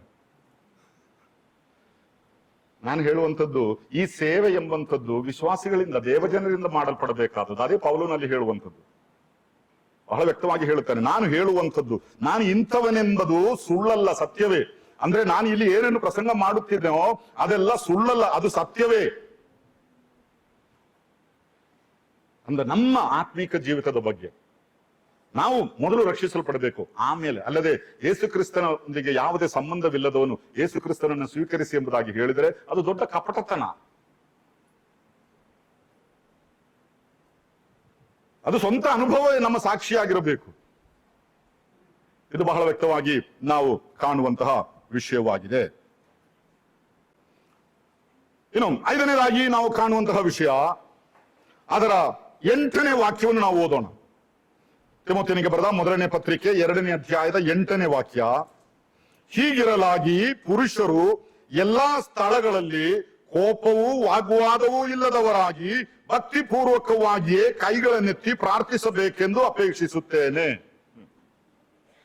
ಇಲ್ಲ, 8ನೇ ವಾಕ್ಯ ಮತ್ತು 9ನೇ ವಾಕ್ಯವನ್ನು ನಾವು ಓದುವಾಗ ಪುರುಷರು ಮತ್ತು ಸ್ತ್ರೀಯರು ಎಂಬಂತ ಒಂದು ವ್ಯತ್ಯಾಸವನ್ನು ಆತನಲ್ಲಿ ತರ್ತಾ ಇದ್ದಾನೆ. ಪೂರ್ತಿ ಅಲ್ಲದಿದ್ರು ಸ್ವಲ್ಪ ವಿಷಯ ಆಮೇಲೆ ನಾನು ಹೇಳ್ತೇನೆ. ಆದ್ರೆ ಇಲ್ಲಿ 8ನೇ ವಾಕ್ಯದಲ್ಲಿ ಪುರುಷರು ಎಲ್ಲಾ ಸ್ಥಳಗಳಲ್ಲಿ ಕೋಪವು ವಾಗ್ವಾದವು ಇಲ್ಲದವರಾಗಿ ಭಯಭಕ್ತಿಯಿಂದ ಕೈಗಳನ್ನೆತ್ತಿ ಪ್ರಾರ್ಥಿಸುವರಾಗಿರಬೇಕು. ಇಲ್ಲಿ ಆ ಪುರುಷರು ಎಂಬಂತ ಪದವನ್ನು ಸ್ವಲ್ಪ ಬದಿಗಿಡ್ತೇನೆ. ಕೋಪವು ವಾಗ್ವಾದವು ಇಲ್ಲದವರಾಗಿ ನೀವು ಕೈಗಳನ್ನೆತ್ತಿ ಪ್ರಾರ್ಥಿಸಬೇಕು. ಅಲ್ಲಿ ಪ್ರಾರ್ಥನೆ ಎಂಬಂಥದ್ದು ಇಲ್ಲಿ ವೇದಿಕೆ ಮೇಲೆ ನಿಂತುಕೊಂಡು ಹೀಗೆ ಪ್ರಾರ್ಥನೆ ಮಾಡುವಂತರ ಬಗ್ಗೆ ಅಲ್ಲ, ನಿಮ್ಮ ಸೇವೆಯ ಬಗ್ಗೆ ಹುದುವಾಗಿ ಹೇಳಲ್ಪಟ್ಟಂತಹ ಒಂದು ಪದ ಪ್ರಯೋಗ ಅದು. ಅಂದ್ರೆ ನಾಯಕತ್ವ ಕೊಟ್ಟು ಮಾಡುವಂತಹ ಒಂದು ಸೇವೆ. ಅದು ನಮ್ಮ ಸಭೆಗಳಲ್ಲಿ ಸಹೋದರರಿಗೆ ಈ ನಾಯಕತ್ವ ಕೊಟ್ಟಿರುವಂದ್ರೆ ಸಹೋದರ ಪುರುಷರು ಎಂಬ ಪದ ಅಲ್ಲಿ ಉಪಯೋಗಿಸಲ್ಪಟ್ಟಿದೆ. ಅದರಲ್ಲಿ ಪ್ರಾಮುಖ್ಯವಾದ ವಿಷಯ ನಾವು ಕಾಣುವಂಥದ್ದು, ಕೋಪವೂ ವಾಗ್ವಾದವೂ ಇಲ್ಲದವರಾಗಿ ನಾವು ಸೇವೆಯಲ್ಲಿ ಒಳಗೊಂಡವರಾಗಿರಬೇಕು. ಕೋಪ ಇದು ನಮ್ಮಲ್ಲಿರಬಾರದು. ಇದು ನಮ್ಮ ಸ್ವಭಾವವನ್ನ ಸೂಚಿಸುವಂತ ಒಂದು ವಿಷಯವಾಗಿದೆ. ಕ್ರೈಸ್ತ ಸ್ವಭಾವ. ಗಲಾತ್ಯರಿಗೆ ಬರೆದ ಪತ್ರಿಕೆ 5ನೇ ಅಧ್ಯಾಯದ 22ನೇ ವಾಕ್ಯದಲ್ಲಿ ಆತ್ಮನ ಫಲ ಎಂಬಂತಹ ಆ ವಿಷಯದಲ್ಲಿ ಅನೇಕ ಕ್ರೈಸ್ತ ಸ್ವಭಾವದ ಬಗ್ಗೆ ನಾವಲ್ಲಿ ನೋಡುತ್ತೇವೆ.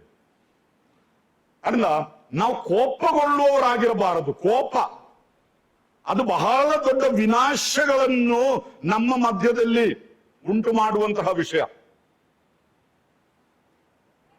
ಅದು ಸ್ವಾಭಾವಿಕವಾಗಿ ಮನುಷ್ಯನ ಆ ಅನಿಸಿಕೆ ಒಂದು ಭಾಗ, ಅವನ ಹೃದಯದ ಒಂದು ಭಾಗ.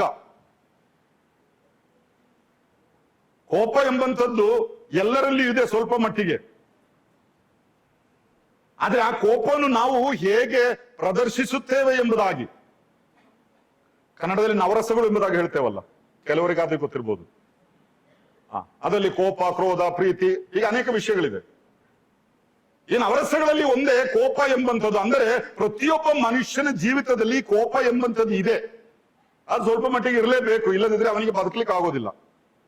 ಆದ್ರೆ ಆ ಕೋಪ, ಅದರಿಂದಲೇ ನಾವು ಹೊಸ ಒಡಂಬಡಿಕೆಯಲ್ಲಿ ಕರ್ತನು ಪೌಲನು ಹೇಳಿದಂತಹ ಒಂದು ಮಾತನ್ನು ನೋಡ್ತೇವೆ, ಕೋಪ ಮಾಡಿದರೂ ಪಾಪ ಮಾಡಬೇಡಿ ಎಂಬುದಾಗಿ.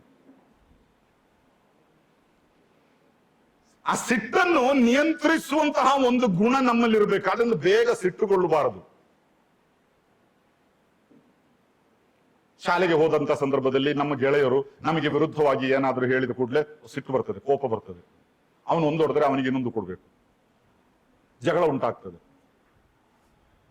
ಇಲ್ಲದ್ರೆ ಕೆಲಸ ಸ್ಥಳಗಳಲ್ಲಿ ಕೋಪ, ಅದನ್ನು ನಾವು ನಿಯಂತ್ರಿಸಿ, ಅದು ಉಂಟಾಗಬಾರದು. ಯಾಕಂದ್ರೆ ಈ ಕೋಪ ನಮ್ಮಲ್ಲಿ ಬೆಳೆಯುತ್ತಾ ಇದ್ದರೆ ನಮಗೆ ಸೇವೆಯಲ್ಲಿ ಮುಂದೆ ಸಾಗುವುದಕ್ಕೆ ಆಗದಂತಹ ಒಂದು ಸ್ಥಿತಿ ಉಂಟಾಗುತ್ತದೆ.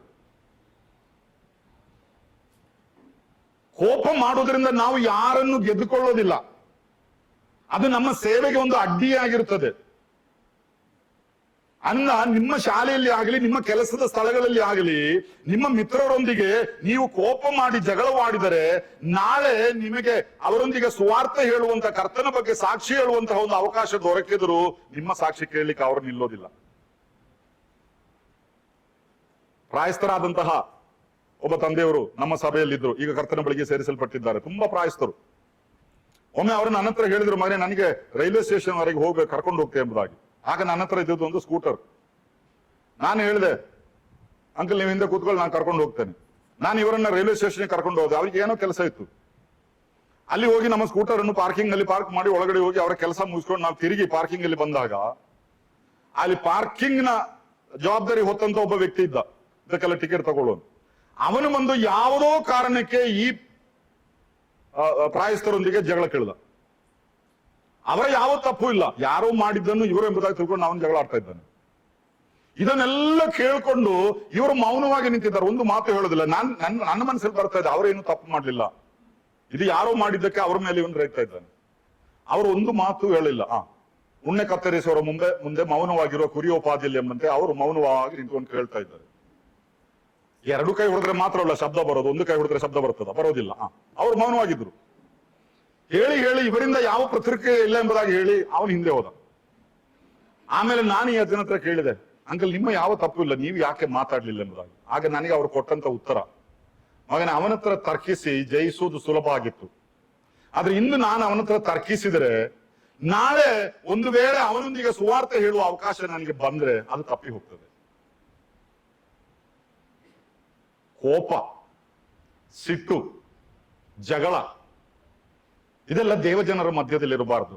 ಇದೆಲ್ಲ ನಾವು ಬಾಲ್ಯ ಪ್ರಾಯದಿಂದಲೇ ಅಭ್ಯಾಸ ಮಾಡೋದು. ಸಣ್ಣ ಪ್ರಾಯದಿಂದಲೇ ಎಲ್ಲರ ಮೇಲೆ ಕೋಪ ಮಾಡುದು, ಅವರ ಮೇಲೆ ಕೋಪ, ಇವರ ಮೇಲೆ ಕೋಪ, ಶಾಲೆ ಮೇಲೆ ಕೋಪ, ಟೀಚರ್ ಮೇಲೆ ಕೋಪ, ಪ್ರಿನ್ಸಿಪಾಲ್ರ ಮೇಲೆ ಕೋಪ, ಆಮೇಲೆ ಕಾಲೇಜಿಗೆ ಬಂದ ಮೇಲೆ ಇನ್ನು ಸ್ವಲ್ಪ ದೊಡ್ಡ ಲೆವೆಲ್ ಅಲ್ಲಿ ಕೋಪ, ಅಲ್ಲಿಂದ ಕೆಲಸಕ್ಕೆ ಬಂದ ಮೇಲೆ ನಮ್ಮ ಅಧಿಕಾರಿಗಳ ಮೇಲೆ ಕೋಪ, ಹೊರಗೆ ಬಂದ್ರೆ ಆಳುವವರ ಮೇಲೆ ಕೋಪ. ಯಾವಾಗ ನೋಡ್ತಿರೋ ಕೋಪ ಇದು ಪ್ರಾರಂಭವಾಗುವುದು ಯಾವಾಗ? ಸಣ್ಣ ಪ್ರಾಯದಿಂದಲೇ.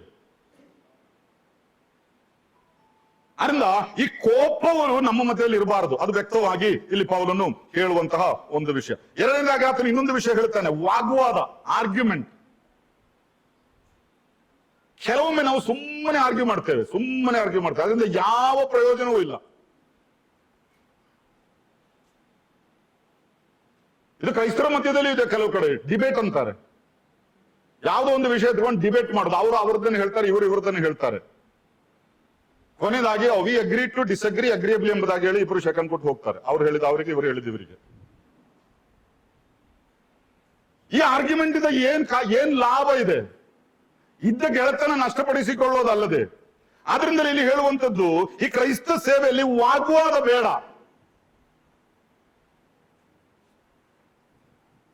ನಾನು ನಂಬುವಂಥದ್ದು ಇದನ್ನು ನಾನು ಹೇಳ್ತೇನೆ, ಮನಸ್ಸಿದ್ರೆ ನೀವು ಕೇಳಿ, ಅಷ್ಟೇ ಸಾಕು. ಅಂದ ಕೋಪ ಮತ್ತು ವಾಗ್ವಾದ ಇದು ಇಲ್ಲದವರಾದರೆ ಮಾತ್ರವೇ ನಾವು ಪ್ರಾರ್ಥನೆ ಮಾಡುವುದಕ್ಕೆ ನಮಗೆ ಒಂದು ಧೈರ್ಯ ಬರ್ತದೆ. ಇದು ವ್ಯಕ್ತವಾಗಿ ನಾವು ಕಾಣುವಂತಹ ಒಂದು ವಿಷಯವಾಗಿದೆ. ನಮ್ಮ ಸ್ವಭಾವದಲ್ಲಿ ಒಂದು ವ್ಯತ್ಯಾಸ ಉಂಟಾಗಬೇಕು. ಯಾಕಂದ್ರೆ ಈ ಕೋಪ ಎಂಬಂಥದ್ದು ನಮ್ಮ ಸ್ವಭಾವದ ವಿಷಯ. ಕ್ರಿಸ್ತನಲ್ಲಿರುವ ಮನಸ್ಸು ನಿಮ್ಮಲ್ಲಿಯೂ ಇರಲಿ ಎಂಬುದಾಗಿ ಪೌಲನು ಫಿಲಿಪ್ಪದವರಿಗೆ ಬರೆಯುವಾಗ ಬರೀತಾನೆ. ಫಿಲಿಪ್ಪರಿಗೆ ಬರೆದ ಪತ್ರಿಕೆ 2ನೇ ಅಧ್ಯಾಯದಲ್ಲಿ ಕ್ರಿಸ್ತನಲ್ಲಿದ್ದಂತಹ ಮನಸ್ಸು. ಆತನಲ್ಲಿದ್ದಂತಹ ಮನಸ್ಸು ಯಾವುದು? ಆತನನ್ನು ಬಂಧಿಸಿಕೊಂಡು ಹೋದ್ರು, ಕೋಪ ಮಾಡಲಿಲ್ಲ. ಆತನ ಕಣ್ಣುಗಳಿಗೆ ಬಟ್ಟೆ ಕಟ್ಟಿದರು, ಕೋಪ ಮಾಡಲಿಲ್ಲ. ಕೆನ್ನೆಗಳಿಗೆ ಹೊಡೆದರು, ಕೋಪ ಮಾಡಲಿಲ್ಲ. ಮುಖದ ಮೇಲೆ ಉಗಿದರು, ಕೋಪ ಮಾಡಲಿಲ್ಲ. ಇಲ್ಲದ ಆರೋಪಣೆಗಳನ್ನೆಲ್ಲ ಆತನ ಮೇಲೆ ತಂದರು, ಯಾವ ಕೋಪವನ್ನು ಮಾಡಲಿಲ್ಲ. ಎಲ್ಲವನ್ನು ಸಹಿಸಿಕೊಂಡ. ಆದ್ರೆ ಒಂದು ವಿಷಯ ಮಾತ್ರ ಮಾಡಿದ್ದಾನೆ. ಪೇತ್ರನ ಬರೆದ ಮೊದಲನೇ ಪತ್ರಿಕೆ 2ನೇ ಅಧ್ಯಾಯದ ಕೊನೆ ವಾಕ್ಯದಲ್ಲಿ ನಾವು ಓದುವ ಹಾಗೆ, ಎಲ್ಲವನ್ನು ನ್ಯಾಯವಾಗಿ ತೀರಿಸುವಂತ ಆತನಿಗೆ ಒಪ್ಪಿಸಿಕೊಟ್ಟು ಅವನವಾಗಿದ್ದಾನೆ. ಎಲ್ಲವನ್ನು ನ್ಯಾಯವಾಗಿ ತೀರಿಸುವುದು ಯಾರು? ದೇವರು. ಅಂದ ನಿಮ್ಮ ಜೀವಿತದಲ್ಲಿ ನಿಮ್ಮ ಸಹಪಾಠಿಗಳಾಗಿರಬಹುದು, ನಿಮ್ಮ ಮಿತ್ರರಾಗಿರಬಹುದು, ನಿಮ್ಮ ಸಹೋದ್ಯೋಗಿಗಳಾಗಿರಬಹುದು, ಅನಾವಶ್ಯಕವಾಗಿ ನಿಮ್ಮೊಂದಿಗೆ ಕೋಪ ವಾಗ್ವಾದಕ್ಕೆ ಬಂದ್ರೆ ನೀವು ಅದಕ್ಕೆ ಪ್ರತಿಕ್ರಿಯಿಸಬೇಕಾಗಿಲ್ಲ. ನೀವು ನಿಮ್ಮಷ್ಟಕ್ಕೆ ಇರ್ರಿ. ಅದು ಹಿಂದೆ ಹೊಡೆಯೋದಕ್ಕೆ ನಿಮಗೆ ಶಕ್ತಿ ಇಲ್ಲದ್ರಿಂದಲ್ಲ, ದೇವರ ವಾಕ್ಯ ಹಾಗೆ ಹೇಳೋದ್ರಿಂದ. ಅಂಥದ್ರಿಂದ ದೂರವಿದ್ದರೆ ನಿಮ್ಮ ಸ್ವಭಾವ ಕ್ರಿಸ್ತನ ಸ್ವಭಾವದ ಹಾಗೆ ಆಗ್ತದೆ. ಅದರಿಂದ ಈ ಕ್ರೈಸ್ತ ಸ್ವಭಾವವನ್ನು ನಾವು ಬೆಳೆಸಬೇಕು ನಮ್ಮೆಲ್ಲ ನಡತೆಯಲ್ಲಿಯೂ. ವಿಶೇಷವಾಗಿ ಹೊರಗಿನವರ ಮಧ್ಯದಲ್ಲಿ ನಮಗೊಂದು ಒಳ್ಳೆ ಸಾಕ್ಷಿ ಇಲ್ಲದಿದ್ದರೆ ನಾವು ಯಾವ ಸುವಾರ್ತೆ ಸಾರ್ತೇವೆ? ಆ ವಿಷಯದಲ್ಲಿ ಬಹಳ ಜಾಗೃತೆ ಇರಬೇಕು. ಅದರಿಂದ ಕೋಪವು ನಮ್ಮ ಪ್ರಾರ್ಥನಾ ಜೀವಿತಕ್ಕೆ ಅಡ್ಡಿಯಾಗಿ ಬರುತ್ತದೆ. ಪ್ರಾರ್ಥನೆ ಮಾಡ್ಲಿಕ್ಕೆ ಆಗುದಿಲ್ಲ. ಒಬ್ಬನ ಮೇಲೆ ಕೋಪಿಸಿದ್ರೆ ಆಮೇಲೆ ಅವನಿಗೋಸ್ಕರ ಪ್ರಾರ್ಥನೆ ಮಾಡ್ಲಿಕ್ಕೆ ಮನಸ್ಸು ಬರೋದಿಲ್ಲ. ಒಬ್ಬನಿಗೋಸ್ಕರ ಪ್ರಾರ್ಥನೆ ಮಾಡಿದ್ರೆ ಅವನ ಮೇಲೆ ಕೋಪಿಸ್ಲಿಕ್ಕೂ ಮನಸ್ಸು ಬರೋದಿಲ್ಲ. ವಾಗ್ವಾದವು ವೈಮನಸ್ಸಿಗೂ ಜಗಳಕ್ಕೂ ಕಾರಣವಾಗುತ್ತದೆ ಹೊರತು ಪ್ರಾರ್ಥನಾ ಜೀವಿತಕ್ಕೆ ಅದರಿಂದ ಅಡ್ಡಿ ಮಾತ್ರ ಉಂಟಾಗುವಂಥದ್ದಾಗಿದೆ. ಅಲ್ಲಿ ಹೇಳುವಂತ ಇನ್ನೊಂದು ಮಾತು, ಪುರುಷರು ಎಲ್ಲಾ ಸ್ಥಳಗಳಲ್ಲಿ, ಅದೆಲ್ಲ ನಾವು ಓದಿದಂತ ವಾಕ್ಯ, ಎಲ್ಲಾ ಸ್ಥಳಗಳಲ್ಲಿ, ಕೆಲವು ಕಡೆ ಮಾತ್ರ. ಕೆಲವರು ಚರ್ಚಿಗೆ ಬಂದ್ರೆ ಒಳ್ಳೆ ಮನುಷ್ಯರಲ್ವಾ? ಕರ್ತನೆ, ಸತ್ತ ನಾಯಿಗೆ ಸಮಾನರಾದ ನಾವು. ಹೆಚ್ಚಾಗಿ ನಾವು ಓದುವಂಥದ್ದು ಆರಾಧನೆಗೆಲ್ಲ ಬಂದ ಸಂದರ್ಭದಲ್ಲಿ ಸತ್ತ ನಾಯಿಗೆ ಸಮಾನರಾದ ನಮ್ಮನ್ನು ಎಷ್ಟು ತಮ್ಮನ್ನು ತಗ್ಗಿಸ್ಕೊಳ್ತಾರಲ್ವಾ? ಬಾಗಿಲಿಂದ ಹೊರಗೋದ ಕೂಡ ಯಾರಾದ್ರೂ ಬಂದು ನಾಯಿ ಅಂದ್ರೆ ಸತ್ತ ನಾಯಿಗೆ ಜೀವ ಬರ್ತದೆ. ಯಾಕೆ? ಸ್ವಭಾವದಲ್ಲಿ ವ್ಯತ್ಯಾಸ ಇನ್ನೂ ಬಂದಿಲ್ಲ, ಈ ಮಾತಿನಲ್ಲಿ ಮಾತ್ರ. ಆದ್ರಿಂದ ಅದೆಲ್ಲ ನಡೆಯೋದು. ಅಲ್ಲ, ನಮ್ಮ ಸ್ವಭಾವದಲ್ಲಿ, ವೈಯಕ್ತಿಕ ಸ್ವಭಾವದಲ್ಲಿ ಒಂದು ವ್ಯತ್ಯಾಸ ಉಂಟಾದರೆ ಮಾತ್ರವೇ ನಾವು ಹೇಳುವ ಸುವಾರ್ತೆಗೆ ಜನರು ಬೆಲೆ ಕೊಡ್ತಾರೆ. ಅಂದ್ರೆ ನಮ್ಮ ಸ್ವಭಾವದ ಮೇಲೆ ನಾವು ಒಂದು ಹಿಡಿತ ಇಟ್ಟುಕೊಳ್ಬೇಕು. ಮುಂದೆ ತಿಮೋಥಿಯನಿಗೆ ಬರೆದ ಮೊದಲನೇ ಪತ್ರಿಕೆ 2ನೇ ಅಧ್ಯಾಯದ 9 ಮತ್ತು 10ನೇ ವಾಕ್ಯ. 9 ಮತ್ತು 10ನೇ ವಾಕ್ಯ. ಹಾಗೆಯೇ ಸ್ತ್ರೀಯರು ಮಾನಸ್ಥೆಯರಾಗಿಯೂ ಡಂಬರವಿಲ್ಲದವರಾಗಿಯೂ ಇದ್ದು ಮರ್ಯಾದೆಗೆ ತಕ್ಕ ಉಡುಪನ್ನು ಉಟ್ಟುಕೊಳ್ಳಬೇಕೆಂದು ಅಪೇಕ್ಷಿಸುತ್ತೇನೆ. ಅವರು ಜಡೆ, ಚಿನ್ನ, ಮುತ್ತು, ಬೆಲೆಯುಳ್ಳ ವಸ್ತ್ರ ಮುಂತಾದವುಗಳಿಂದ ತಮ್ಮನ್ನು ಅಲಂಕರಿಸಿಕೊಳ್ಳದೆ ದೇವಭಕ್ತೆಯರೆನಿಸಿಕೊಳ್ಳುವ ಸ್ತ್ರೀಯರಿಗೆ ಯುಕ್ತವಾಗಿರುವ ಪ್ರಕಾರ ಸತ್ಕ್ರಿಯೆಗಳಿಂದಲೇ ಅಲಂಕರಿಸಿಕೊಳ್ಳಬೇಕು.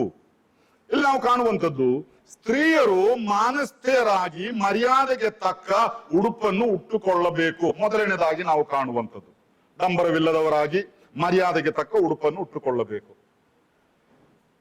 ಈ ಪುರುಷರ ಮಧ್ಯ ಅವರು ಏನು ಉಟ್ಟುಕೊಂಡಿದ್ದಾರೆ ಎಂಬುದೊಂದು ದೊಡ್ಡ ಸಮಸ್ಯೆ ಆಗುವುದಿಲ್ಲ. ಆದ್ರೆ ಸ್ತ್ರೀಯರು ಸರಿಯಾದಂತಹ ಉಡುಗೆ ತೊಡುಗೆಗಳನ್ನು ಉಟ್ಟುಕೊಳ್ಳದಿದ್ರೆ ಸಮಾಜದಲ್ಲಿ ತುಂಬಾ ಸಮಸ್ಯೆ ಉಂಟಾಗ್ತದೆ. ಆಮೇಲೆ ಊರಿನವರನ್ನು ದೂರಿ ಪ್ರಯೋಜನವಿಲ್ಲ.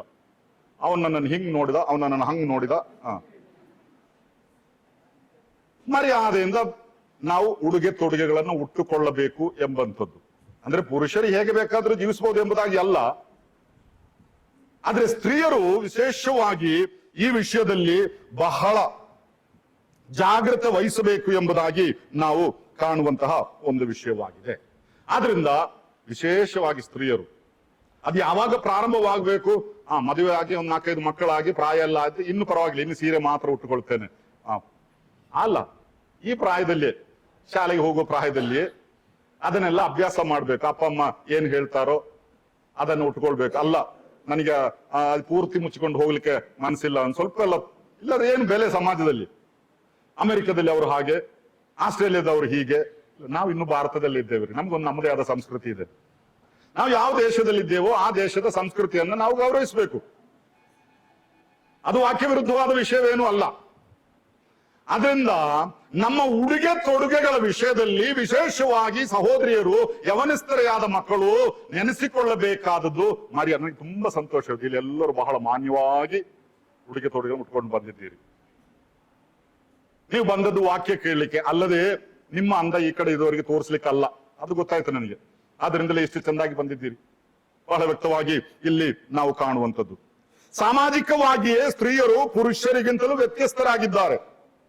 ಯಾಕಂದ್ರೆ ದೇವರು ಸೃಷ್ಟಿಯಲ್ಲಿಯೇ ಪುರುಷನನ್ನು ಸ್ತ್ರೀಯನ್ನು ವ್ಯತ್ಯಸ್ತನಾಗಿ ಸೃಷ್ಟಿಸಿದ್ದಾನೆ. ಸೃಷ್ಟಿಯಲ್ಲಿ ಒಂದು ವ್ಯತ್ಯಾಸವಿದೆ, ಅದನ್ನು ನಾವು ಗೌರವಿಸಲೇಬೇಕು, ಮಾನಿಸಲೇಬೇಕು. ಈಗಿನ ದಿವಸಗಳಲ್ಲಿ ಸ್ತ್ರೀ ಸಮಾನತೆ, ಎಲ್ಲರೂ ಪುರುಷರಿಗಿದ್ದ ಹಾಗೆ ನಮಗೂ ಸಿಗ್ಬೇಕು, ಆಗೋದಿಲ್ಲ ರೀ. ಸ್ತ್ರೀಯರಿಂದ ಆಗುವಂತ ಎಷ್ಟೋ ಕೆಲಸ ಇವರಿಗೆ ಗಂಡಸರಿಂದ ಆಗೋದಿಲ್ಲ, ಈ ಪುರುಷರಿಂದ ಆಗುವಂತ ಎಷ್ಟೋ ಕೆಲಸ ಸ್ತ್ರೀಯಿಂದಲೂ ಆಗೋದಿಲ್ಲ. ಯಾಕಂದ್ರೆ ದೇವರು ನಮ್ಮನ್ನು ಸೃಷ್ಟಿಸಿದಾಗಲೇ ಆ ರೀತಿಯಾಗಿ ಸೃಷ್ಟಿಸಿದ್ದಾನೆ. ಅದನ್ನು ನಮ್ಮ ಬಾಲ್ಯ ಪ್ರಾಯದಿಂದಲೇ ನಾವು ಅಭ್ಯಾಸ ಮಾಡಬೇಕು. ವಿಶೇಷವಾಗಿ ನಮ್ಮ ಉಡುಗೆ ತೊಡುಗೆಗಳ ವಿಷಯದಲ್ಲಿ ಮಾನ್ಯವಾದಂತಹ ವಸ್ತ್ರ. ನೀವು ಶಾಲೆಗೆ ಹೋಗುವಾಗ, ಕಾಲೇಜಿಗೆ ಹೋಗುವಾಗ ನಿಮ್ಮ ಮಿತ್ರರು ಅಕ್ರೈಸ್ತರಾದವರು ಅವ್ರು ಏನ್ ಬೇಕಾದ್ರೂ ಉಟ್ಟುಕೊಳ್ಳಲಿ, ಅವರನ್ನ ತಡೀಲಿಕ್ಕೆ ನಮಗೆ ಆಗೋದಿಲ್ಲ. ಆದರೆ ನೀವು ಸರಿಯಾದದ್ದನ್ನು ಸರಿಯಾದ ರೀತಿಯಲ್ಲಿ ಉಟ್ಟುಕೊಂಡು ಹೋದ್ರೆ ಅದು ದೊಡ್ಡ ಮಾನ್ಯತೆ. ಅದು ದೇವರ ವಾಕ್ಯ ವ್ಯಕ್ತವಾಗಿ ಹೇಳುವಂತದ್ದಾಗಿದೆ. ಸ್ತ್ರೀಯರು ಮಾನಸ್ಥೆಯರಾಗಿ ಡಂಬರವಿಲ್ಲದವರಾಗಿಯೂ ಮರ್ಯಾದೆಗೆ ತಕ್ಕ ಉಡುಪನ್ನು ಈ ಮರ್ಯಾದೆ ಯಾವ ಉಡುಪು ಎಂಬುದಾಗಿ ಇಲ್ಲಿ ಹೇಳಿಲ್ಲ. ಕೆಲವರು ಹೇಳ್ತಾರೆ ಇಂಥದ್ದೇ ಡ್ರೆಸ್ ಆಗ್ಬೇಕು, ಚೂಡಿದಾರೇ ಆಗ್ಬೇಕು, ಪ್ಯಾಂಟ್ ಹಾಕೊಳ್ಳೇಬಾರದು. ಇಲ್ಲ ಕೆಲವರು ಹೇಳ್ತಾರೆ ಸಾರಿ ಮಾತ್ರ. ಇಲ್ಲಿ ಯಾವ ವಸ್ತ್ರದ ಹೆಸರನ್ನು ಹೇಳಲಿಲ್ಲ. ಅಲ್ಲಿ ಹೇಳುವಂಥದ್ದು ಮರ್ಯಾದೆಗೆ ತಕ್ಕ ನಾವು ಜೀವಿಸುವಂತಹ ಸಮೂಹ, ನಾವು ಒಳಗೊಂಡಿರುವ ಸಭೆ, ನಮಗೆ ನಮ್ಮದೇ ಆದಂತಹ ಒಂದು ಮರ್ಯಾದೆ ಇದೆ. ಅದಕ್ಕೆ ಅನುಗುಣವಾದದನ್ನು ಮಾತ್ರವೇ ನಾವು ಯಾವಾಗಲೂ ಧರಿಸುವವರಾಗಿರಬೇಕು. ಅಲ್ಲದೆ ಅರ್ಧ ಮೈಯನ್ನು ತೋರಿಸಿಕೊಳ್ಳುವವರಾಗಿ ಅಲ್ಲ. ಯಾರಿಗೆ ಪ್ರದರ್ಶಿಸೋದು ಬೇಡ, ಮುಚ್ಚಬೇಕಾದದ್ದನ್ನು ಮುಚ್ಚಲೇಬೇಕು, ಪ್ರದರ್ಶಿಸಬಾರದನ್ನು ಪ್ರದರ್ಶಿಸಬಾರದು. ಇದು ವ್ಯಕ್ತವಾಗಿ ದೇವರ ವಾಕ್ಯ ಹೇಳುವಂಥದ್ದು. ಅದಕ್ಕೆ ಅಲ್ಲಿ ಹೇಳುವಂಥದ್ದು ದೇವ ಭಕ್ತೆಯರೆನಿಸಿಕೊಳ್ಳುವ ಸ್ತ್ರೀಯರಿಗೆ ಯುಕ್ತವಾಗಿರುವ ಪ್ರಕಾರ. ಏನು ಅಲ್ಲಿ ಅಲಂಕಾರಗಳ ವಿಷಯವಾಗಿ ಹೇಳುತ್ತಾನೆ. ಅಲ್ಲಿ ಯಾಕೆ ಸ್ತ್ರೀಯರ ಬಗ್ಗೆ ಹೇಳ್ತಾನೆ, ಪುರುಷರ ಬಗ್ಗೆ ಹೇಳಿಲ್ಲ ಎಂಬುದಾಗಿ ಕೇಳಿದ್ರೆ, ಇವುಗಳು ಬೆಳಿಗ್ಗೆ ಎದ್ದುಕೊಂಡು ಓಡಿ ಹೋಗಿ ಒಂದ್ ಸ್ವಲ್ಪ ನೀರು ಹಾಕೊಂಡು ಸಿಕ್ಕಿದನ್ನು ಉಟ್ಕೊಂಡು ಇಲ್ಲಿ ಬಂದು ಕೂತ್ಕೊಳ್ತಾರೆ. ನಿಮಗೆ ಹಾಗೆ ಬರ್ಲಿಕ್ಕೆ ಆಗೋದಿಲ್ಲ. ಕೋಣೆಯೊಳಗೆ ಹೋಗಿ, ಇಲ್ಲಿ ಕ್ಯಾಂಪ್ ಅಲ್ಲಿ ನಿಮಗೆ ಫೆಸಿಲಿಟಿ ಇಲ್ಲ ಬಿಡಿ, ಮನೇಲಾದ್ರೆ ಅಲ್ಲಿ ಒಳಗಡೆ ಹೋಗಿ ಕನ್ನಡಿ ಮುಂದೆ ನಿಂತಿರೋ ಒಂದು ಅರ್ಧ ಗಂಟೆ ಮಿನಿಮಮ್ ಬೇಕು ಅಲ್ವಾ? ಯಾಕಂದ್ರೆ ಸ್ವಾಭಾವಿಕವಾಗಿ ಸೃಷ್ಟಿಯಲ್ಲಿಯೇ ಅವರ ಅಲಂಕಾರದ ಬಗ್ಗೆ ಪುರುಷರಿಗಿಂತಲೂ ಹೆಚ್ಚು ಕಾಳಜಿ ಉಳ್ಳವರಾಗಿದ್ದಾರೆ ಸ್ತ್ರೀಯರು. ಅದು ಸೃಷ್ಟಿಯ ನಿಯಮ, ಅದು ತಪ್ಪು ಎಂಬುದಾಗಿ ನಾನು ಹೇಳೋದಿಲ್ಲ. ಬಣ್ಣ ಬಣ್ಣದ ಅಂಗಿಗಳನ್ನು, ಬಟ್ಟೆಗಳನ್ನು ಹಾಕೊಂಡು, ಕೆಲವರು ಹಸಿರು, ಕೆಲವರು ಕೆಂಪು, ಕೆಲವರು ನೀಲಿ. ಈ ಗಂಡಸರು ಯಾರಾದ್ರೂ ಕೆಂಪು ಪ್ಯಾಂಟ್ ಹಾಕೊಂಡು ಬರ್ತಾರ? ಇಲ್ಲ. ಅವ್ರಿಗೆ ಕೆಲವು ನಿಯಮಗಳಿದೆ, ಅದನ್ನ ಹಾಕಿ ಹೋದ್ರೆ ಅಂತೇಳಿ ಜನರು ನೋಡ್ತಾರೆ ಅವ್ರ ಕಡೆ. ನೀವು ಎಷ್ಟು ಕಲರ್ ಹಾಕೊಂಡು ಬರ್ತೀರೋ ಅಷ್ಟು ಸುಂದರಿಯರಾಗಿ ಕಾಣ್ತೀರಿ. ವ್ಯತ್ಯಾಸವಿದೆ ಅಲ್ವಾ? ಈ ಸ್ವಾಭಾವಿಕವಾಗಿಯೇ ಒಂದು ವ್ಯತ್ಯಾಸ ಇದೆ. ಆದ್ರಿಂದ ಇಲ್ಲಿ ವಾಕ್ಯ ಹೇಳುವಂಥದ್ದು ಭಕ್ತೆಯರೆನಿಸಿಕೊಳ್ಳುವ ಸ್ತ್ರೀಯರಿಗೆ ಯುಕ್ತವಾಗಿರುವ ಪ್ರಕಾರ ನಡೆದುಕೊಳ್ಳಬೇಕು. ಅಲಂಕಾರ ಅಲ್ಲಿ ಹೇಳುವಂಥದ್ದು ಬಹಳ ವ್ಯಕ್ತವಾಗಿ ಆತನು ಹೇಳುವಂಥದ್ದು, ಅವರು ಜಡೆ, ಚಿನ್ನ, ಮುತ್ತು, ಬೆಲೆಯುಳ್ಳ ವಸ್ತ್ರ ಮುಂತಾದವುಗಳಿಂದ ತಮ್ಮನ್ನು ಅಲಂಕರಿಸಿಕೊಳ್ಳದೆ. ಅದರ ಅರ್ಥ ಇದನ್ನೆಲ್ಲ ಮಾಡಬಾರ್ದು ಎಂಬುದಾಗಿ ಅಲ್ಲ. ಕೆಲವರು ಹೇಳ್ತಾರೆ ಬೆಳ್ಳಿ ಚಿನ್ನ ಎಲ್ಲ ಹಾಕೊಳ್ಬಾರ್ದು. ಹಾಗಾದ್ರೆ ನೀವು ಜಡೆನೂ ಹಿಡಿಬಾರ್ದು, 100 ರೂಪಾಯಿಗಿಂತ ಹೆಚ್ಚಿನ ಅಂಗಿನೂ ಹಾಕಬಾರ್ದು, ಯಾಕಂದ್ರೆ ಬೆಲೆ ಉಳ್ಳದ ಹಾಕಬಾರ್ದು ಅಂತೇಳಿ ಹೇಳ್ತಾರೆ. ಈ ಒಂದನ್ನು ಮಾತ್ರ ಹಿಡಿದು ಒಂದನ್ನು ತಳ್ಳುವಂಥದ್ದು ಸರಿಯಾದ ನ್ಯಾಯವಲ್ಲ. ಆದ್ರಿಂದ ಅಲ್ಲಿ ಹೇಳಲ್ಪಟ್ಟಿರೋ ವಿಷಯ ಇದನ್ನು ಮಾಡಬಾರದು ಎಂಬುದು ಹಾಗೆ ಅಲ್ಲ. ಒಂದೊಂದು ರಾಜ್ಯಕ್ಕೆ ಒಂದೊಂದು ರೀತಿಯ ಸಂಸ್ಕೃತಿ ಇದೆ, ಅದರ ಬಗ್ಗೆ ಅಲ್ಲ ನಾನು ಇಲ್ಲಿ ಚರ್ಚೆ ಮಾಡುವುದು. ಆದ್ರೆ ಇಲ್ಲಿ ಹೇಳುವಂತದ್ರ ಅರ್ಥ, ನಮ್ಮ ಯಥಾರ್ಥ ಅಲಂಕಾರ ಬಾಹ್ಯವಾಗಿ ನಾವು ತೋರಿಸುವಂತದ್ದಲ್ಲ, ಆಂತರಿಕವಾದ ಸತ್ಕ್ರಿಯೆಗಳೇ ಆಗಿರಬೇಕು. ಅದರಿಂದ ಇವರು ಮಾನಸ್ಥೆಯರು ಎಂಬುದಾಗಿ ಜನರು ಹೇಳಬೇಕು.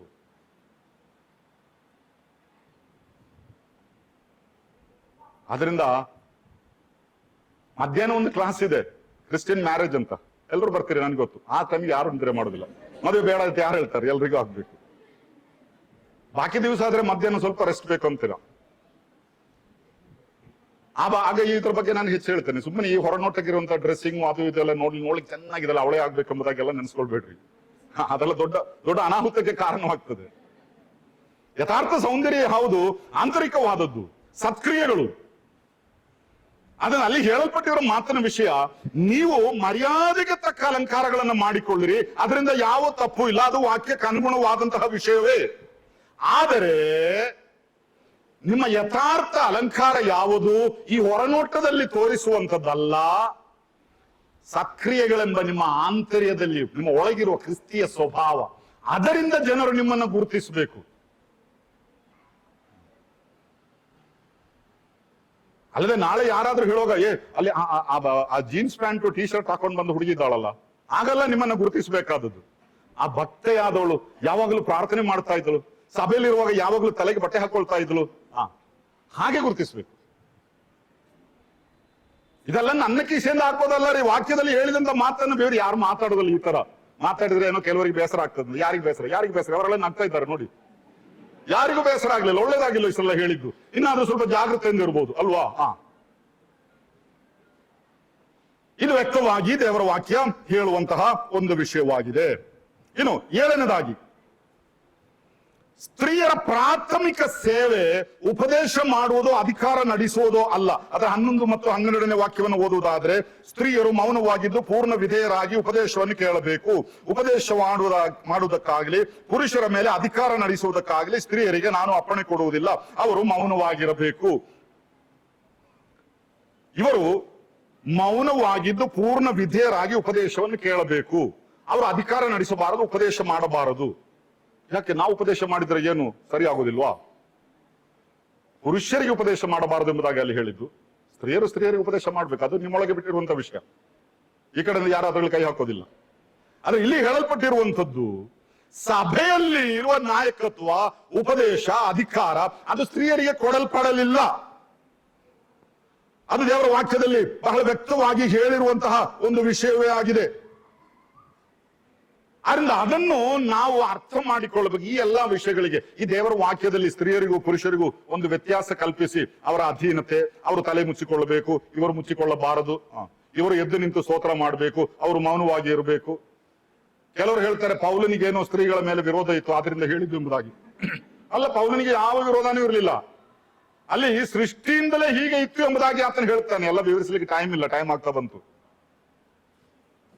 ಇದು ದೇವರ ಒಂದು ನಿಯಮ. ಇದಕ್ಕೆಲ್ಲ ಸಾಂಕೇತಿಕವಾದಂತಹ ಕೆಲವು ಕಾರಣಗಳಿದೆ.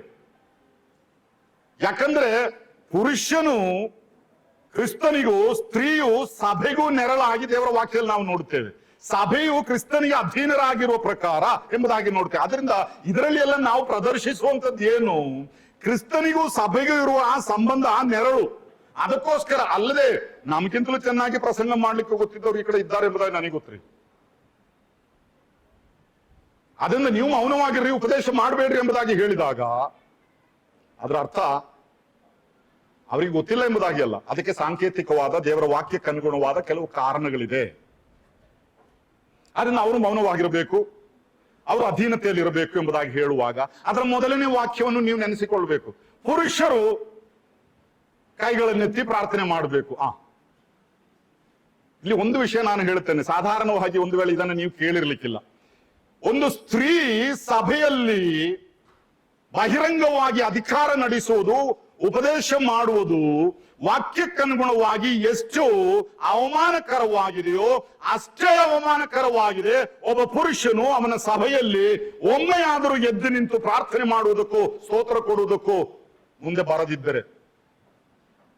ನಿಮ್ಮನ್ನು ಪುರುಷರನ್ನಾಗಿ ಸೃಷ್ಟಿಸಿದ್ದು ಮೌನವಾಗಿರ್ಲಿಕ್ಕಲ್ಲ, ಅದೇ ವಾಕ್ಯದಲ್ಲಿ ನಾವು ನೋಡುವಂಥದ್ದು. ಆದ್ರಿಂದ ಅವರಿಗೆ ಎಷ್ಟು ಜವಾಬ್ದಾರಿ ಮೌನವಾಗಿರ್ಲಿಕ್ಕಿದೆಯೋ ಅಷ್ಟೇ ಜವಾಬ್ದಾರಿ ಪುರುಷರಿಗೂ ಇದೆ. ನನ್ನ ಯೌವನ ಮಿತ್ರರೇ, ನಮ್ಮ ಸಭೆಗಳಲ್ಲಿ, ಬ್ರದರನ್ ಸಭೆಗಳು ಎಂಬುದಾಗಿ ಹೇಳಿಕೊಳ್ಳುವ ನಮ್ಮ ಸಭೆಗಳಲ್ಲಿ ಆರಾಧನಾ ಸಮಯದಲ್ಲಿ ನಮಗೆ ಒಂದು ಸ್ವಾತಂತ್ರ್ಯವಿದೆ. ಆದ್ರೆ ವರ್ಷಾನುಗಟ್ಟಲೆ ರಕ್ಷಿಸಲ್ಪಟ್ಟಿದ್ದೇನೆ, ರೊಟ್ಟಿ ಮುರಿಯುತ್ತೇನೆ, ಒಮ್ಮೆಯೂ ಎದ್ದು ನಿಂತು ಒಂದು ಮಾತು ಕರ್ತನ ಮಹಿಮೆಗಾಗಿ ಹೇಳೋದಿಲ್ಲ ಎಂಬಂತಹ ದೇಹ ಯಾರಿಗೂ ಬೇಡ. ಅದಕ್ಕೆ ಸ್ವಾತಂತ್ರ್ಯ ನಿಮಗಿದೆ. ನೀವು ಮಕ್ಕಳೇ ಆಗಿ ಚಿಕ್ಕವರಾಗಿರಬಹುದು, ಆದ್ರೆ ರಕ್ಷಿಸಲ್ಪಟ್ಟು ದೀಕ್ಷಾ ಸ್ನಾನ ಹೊಂದಿ ರೊಟ್ಟಿ ಮುರಿಯುವ ಅನ್ಯೋನ್ಯತೆಯಲ್ಲಿ ಇರುವವರಾದ್ರೆ ಒಮ್ಮೆ ಆದ್ರೂ, ಒಂದು ತಿಂಗಳಿಗೆ ಒಮ್ಮೆ ಆದ್ರೂ, ಇಲ್ಲದಿದ್ರೆ 2 ತಿಂಗಳಿಗೆ ಒಮ್ಮೆ ಆದರೂ ಸಭೆಯಲ್ಲಿ ಎದ್ದು ನಿಂತು ಒಂದು ವಾಕ್ಯವನ್ನಾದ್ರೂ ಓದಿ ಕೂತ್ಕೊಳ್ಳಿ. ಇಲ್ಲದ್ರೆ ಕರ್ತನೆ ನಿನಗೆ ಸ್ತೋತ್ರ ಎಂಬುದಾಗಿ ಒಂದು 2 ಮಾತು ಹೇಳಿ ಆದ್ರೂ ಕೂತ್ಕೊಳ್ಳಿ. ದೊಡ್ಡ ಪ್ರಸಂಗ ಏನ್ ಬೇಕಂತಿಲ್ಲ. ಪುರುಷರು ಎಲ್ಲಾ ಕಡೆಗಳಲ್ಲೂ ಕೈಗಳಲ್ಲೆತ್ತಿ ಪ್ರಾರ್ಥನೆ ಮಾಡಲಿ ಎಂಬುದಾಗಿ ಹೇಳಿದಾಗ ಅದು ಮುಖ್ಯ. ಈ ಕಡೆ ಮೌನವಾಗಿರಲಿ ಎಂಬುದಾಗಿ ಹೇಳಿದಾಗ ಅದು ಮುಖ್ಯ. ಆದ್ರೆ ಇದೆಲ್ಲ ವಾಕ್ಯಕ್ಕೆ ಅನುಗುಣವಾದ ವಿಷಯ. ಇನ್ನು ತುಂಬಾ ಆಳವಾಗಿ ಹೇಳಿದ್ರೆ ಮಾತ್ರವೇ ಈ ಕ್ಲಾಸ್ ಮುಗಿತದೆ, ಟೈಮ್ ಇಲ್ಲ, ಮುಂದೆ ಹೋಗುತ್ತೇನೆ. ಇನ್ನು 8ನೇದಾಗಿ ಕೊನೆಯೊಂದು ವಿಷಯ, ಅದರ 13ನೇ ವಾಕ್ಯದಿಂದ 15ನೇ ವಾಕ್ಯದವರೆಗೆ ಓದಿಕೊಳ್ಳೋಣ. ತಿಮೋಥೆಯನಿಗೆ ಬರೆದ ಮೊದಲನೇ ಪತ್ರಿಕೆ 2ನೇ ಅಧ್ಯಾಯದ 13ನೇ ವಾಕ್ಯದಿಂದ 15ನೇ ವಾಕ್ಯದವರೆಗೆ. ಮೊದಲು ನಿರ್ಮಿತನಾದವನು ಆದಮನಲ್ಲವೇ, ಆಮೇಲೆ ಹವ್ವಳು. ಇದಲ್ಲದೆ ಆದಮನು ವಂಚನೆಗೆ ಒಳಬೀಳಲಿಲ್ಲ, ಸ್ತ್ರೀಯು ವಂಚನೆಗೆ ಒಳಬಿದ್ದು ಅಪರಾಧಿಯಾದಳು. ಆದರೂ ಸ್ತ್ರೀಯರು ಮಾನಸ್ಥೆಯರಾಗಿ ನಂಬಿಕೆಯಲ್ಲಿಯೂ ಪ್ರೀತಿಯಲ್ಲಿಯೂ ಪರಿಶುದ್ಧತೆಯಲ್ಲಿಯೂ ನೆಲೆಗೊಂಡಿದ್ದರೆ ಮಕ್ಕಳನ್ನು ಹೆರುವುದರಲ್ಲಿ ರಕ್ಷಣೆ ಹೊಂದುವರು. ಇಲ್ಲಿ ವಂಚನೆಗೆ ಒಳಪಟ್ಟು ಅಪರಾಧಿಗಳಾಗದಂತೆ ಜಾಗ್ರತೆ ವಹಿಸಬೇಕು. ಅಲ್ಲಿ ಹೇಳುವಂಥದ್ದು ಸ್ತ್ರೀ ಮೊದಲು ವಂಚನೆಗೆ ಒಳಪಟ್ಟಳು, ಆದರೆ ಪುರುಷನ ಒಳಪಡ್ಲಿಲ್ಲ, ಅವನು ಒಳಪಟ್ಟನು. ಮೊದಲು ಸ್ತ್ರೀ. ನಾವು ಇದು ಏದೇನ್ ತೋಟದಲ್ಲಿ ನಡೆದಂತ ಚರಿತ್ರೆ, ಅದು ನಮಗೆಲ್ಲ ಗೊತ್ತು, ತಿರುಗಿ ಅಲ್ಲಿಗೆ ಹೋಗ್ಬೇಕಾಗಿಲ್ಲ. ಆದ್ರೆ ಇಲ್ಲಿ ನಾವು ತಿಳಿದುಕೊಳ್ಳಬೇಕಾದ ಒಂದು ವಿಷಯ, ಈ ಸ್ತ್ರೀಯನ್ನು ಬೇಗನೆ ಬೀಳಿಸಲಿಕ್ಕೆ ಸಾಧ್ಯವಾಗುತ್ತದೆ ಎಂಬಂಥದ್ದನ್ನು ಈ ಸೈತಾನನು ತಿಳ್ಕೊಂಡು, ಅಂದ್ರೆ ಹೆಣ್ಮಕ್ಳೆ ತುಂಬಾ ಜಾಗ್ರತೆಯಿಂದ ಇರಬೇಕು. ಕಣ್ಣು ಕೈ ಕಾಲೆಲ್ಲ ತೋರಿಸಿ ನಿಮ್ಮನ್ನು ವಶೀಕರಿಸೋದಕ್ಕೆ ತುಂಬಾ ಜನರು ಪ್ರಯತ್ನ ಪಡ್ಬೋದು. ಎಲ್ಲದಕ್ಕೂ ಬಲಿ ಬೀಳ್ಬೇಡ್ರಿ. ಐ ಲವ್ ಯು ಅಂತೆಲ್ಲ ಹೇಳ್ಕೊಂಡು ಬರ್ತಾರೆ ಹಿಂದೆ. ಸುಮ್ಮನೆ ಈ ಲವ್ ಅಂದ್ರೆ ಅದೇನಲ್ಲ, ಸುಮ್ಮನೆ. ಇವತ್ತು ಓದಿದೆ ಪೇಪರ್ ಅಲ್ಲಿ, ಇವತ್ತು ನಿನ್ನೆ ಹುಬ್ಳಿಯಲ್ಲಿ ನಡೆದಂತ ಘಟನೆ. ಎಷ್ಟು ಜನ ಓದಿದ್ದೀರಿ ಎಂಬುದಾಗಿ ಗೊತ್ತಿಲ್ಲ. ಕಾಲೇಜಿಗೆ ಹೋಗುವಂತ ಹುಡುಗ ಅವನೊಟ್ಟಿಗೆ ಕಲಿಯುವಂತ ಒಂದು ಹುಡುಗಿಯನ್ನ ಚೂರಿಯಿಂದ ಹಿಡಿದು ಕೊಲೆ ಮಾಡಿದ್ದಾನೆ. ನಿನ್ನೆ ಹುಬ್ಬಳ್ಳಿಯಲ್ಲಿ ನಡೆದಂತ ಘಟನೆ, ಇವತ್ತಿನ ವಾರ್ತಾಪತ್ರಿಕೆಯಲ್ಲಿ ನಾನು ಓದಿದ್ದು. ಯಾಕೆ? ಅವನು ಆಕೆಯನ್ನು ಪ್ರೀತಿಸ್ತಿದ್ದ, ಅವಳು ಪ್ರೀತಿ ನಿರಾಕರಿಸಿದಳು. ಹಾಗಾದ್ರೆ ನೀನ್ ಬದುಕೋದೇ ಬೇಡ, ಮುಗಿಸ್ಬಿಟ್ಟ. ಈಗ ಇದ್ದಾನೆ ಜೈಲಲ್ಲಿ. ಆಮೇಲೆ ಪೇಪರ್ ಸಿಕ್ಕಿದಾಗ ಓದ್ ನೋಡಿ, ಇವತ್ತಿನ ಪೇಪರ್ ಅಲ್ಲಿ ಇದೆ ನ್ಯೂಸ್ ಇದು. ಅದರಿಂದ ಐ ಲವ್ ಯು ಎಂಬುದಾಗಿ ಹೇಳಿಕೊಂಡು ಬಂದವರ ಹಿಂದೆ ಎಲ್ಲ ಹೋಗ್ಬೇಡಿ ಪ್ರಿಯರೇ, ನೀವು ಸಿಕ್ಕಾಕೊಳ್ತೀರಿ. ಇದೆಲ್ಲ ಲವ್ ಅಲ್ಲ, ಇದೆಲ್ಲ ಸುಮ್ಮನೆ ನಿಮ್ಮ ಬಣ್ಣಕ್ಕೋಸ್ಕರ, ನಿಮ್ಮ ಚರ್ಮಕ್ಕೋಸ್ಕರ ಇರುವಂತಹ ಮೋಹ. ಇದರ ಹಿಂದೆ ಹೋಗ್ಬೇಡ್ರಿ. ವಂಚನೆಗೆ ನಿಮ್ಮನ್ನ ಸಿಕ್ಕಿಸುವುದು ಸುಲಭವೆಂಬುದು ಸೈತಾನನು ಅಂದೇ ಕಂಡಿದ್ದಾನೆ, ಇವರಿಗಿಂತಲೂ ಮೊದಲು. ಅಲ್ಲಿ ಕಾಣುವಂತ ಒಂದು ತತ್ವ, ಸ್ತ್ರೀಗೆ ವೃಕ್ಷದ ಫಲ ಮೋಹಕವಾಗಿ ಕಂಡರೆ ಪುರುಷನಿಗೆ ಸ್ತ್ರೀಯು ಮೋಹಕವಾಗಿ ಕಂಡಳು. ಅದನ್ನೊಮ್ಮೆ ಆಲೋಚನೆ ಮಾಡಿದ್ರು. ಏದೆನ್ ತೋಟದಲ್ಲಿ ಏನ್ ನಡೆಯಿತು? ವೃಕ್ಷದ ಫಲವನ್ನು ಸ್ತ್ರೀಗೆ ತೋರಿಸಿದನು, ಇವನ ಅದಕ್ಕೆ ಬೀಳಲಿಲ್ಲ. ನಾನು ಸ್ಟ್ರಾಂಗ್ ಆಗಿದ್ದೇನೆ. ಅವಳು ಅದಕ್ಕೆ ಬಿದ್ದಳು, ಅವಳು ಅದರಲ್ಲಿ ಅದರ ಮೋಹಕ್ಕೆ ಬಿದ್ದಳು. ಅವಳು ತಂದು ಕೊಟ್ಟಾಗ ಅವಳನ್ನೇ ನೋಡಿದಾಗ ಇವನು ಬಿದ್ಬಿಟ್ಟ. ಸೈತಾನನಿಗೆ ಗೊತ್ತು ಯಾರನ್ನು ಎಲ್ಲಿ ಬೀಳಿಸಬೇಕು ಎಂಬುದಾಗಿ. ಅಂದ್ರೆ ಈ ಕಡೆ ಹುಡುಗರು ಜಾಗೃತಿ ಆಗಿರ್ಬೇಕು. ಶಾಲೆಗೆ ಹೋದಾಗ, ಕಾಲೇಜಿಗೆ ಹೋದಾಗ, ಕೆಲಸಕ್ಕೆ ಹೋದಾಗ ಯಾರೋ ಬಂದು ಒಂದು ಮುಗುಳ್ನಗೆ ಕೊಟ್ರು, ಅಲ್ಲೇ ಬಿದ್ಬಿಟ್ರು. ಇನ್ನು ಅವಳಲ್ಲದೆ ನನ್ನ ಜೀವಿತದಲ್ಲಿ ಬೇರೆ ಯಾರು ಇಲ್ಲ. ಇದು ಬೇಡ, ಇದು ವಂಚನೆ. ವ್ಯಕ್ತವಾಗಿ ವಾಕ್ಯ ಹೇಳುವಂತ ವಿಷಯಗಳಿದಲ್ಲ. ಅದರಿಂದ ವಂಚನೆಗೆ ಒಳಪಟ್ಟು ಅಪರಾಧಿಗಳಾಗದಂತೆ ಜಾಗೃತ ವಹಿಸಿರಿ. ಇದು ವ್ಯಕ್ತವಾಗಿ ದೇವರ ವಾಕ್ಯ ಹೇಳುವಂಥದ್ದು. ಇದಕ್ಕೆಲ್ಲ ಇದರಿಂದಲೇ ಇನ್ನು ಮನುಕುಲವೆಲ್ಲ ಪಾಪಿಗಳು ಎಂಬುದಾಗಿ ಕರೆಯಲ್ಪಟ್ಟಿದೆ. ಇನ್ನು ನಾವು ಆ ಪಾಪದಲ್ಲಿ ಮುಂದುವರಿಬೇಕಾದ ಅವಶ್ಯಕತೆ ಇಲ್ಲ. ಯಾಕಂದ್ರೆ ನಮ್ಮನ್ನು ಪಾಪದಿಂದ ಬಿಡಿಸಿ ಅದರಿಂದ ಜಯಿಸಿ ಜಯಶಾಲಿಗಳಾಗಿ ಮುಂದೆ ಹೋಗುವುದಕ್ಕೆ ಸಾಕಷ್ಟು ವಾಕ್ಯಗಳನ್ನು, ಸಾವಕಾಶಗಳನ್ನು ದೇವರು ನಮಗೆ ಕೊಟ್ಟಿದ್ದಾನೆ. ಅದರಲ್ಲಿ ಅವಲಂಬಿಸಿ ನಾವು ಮುಂದೆ ಹೋಗೋಣ, ಜಯಶಾಲಿಗಳಾಗಿ ಜೀವಿಸೋಣ. ದೇವರ ನಾಮಕ್ಕೆ ಮಹಿಮೆ ಉಂಟಾಗಲಿ. ಆಮೇಲೆ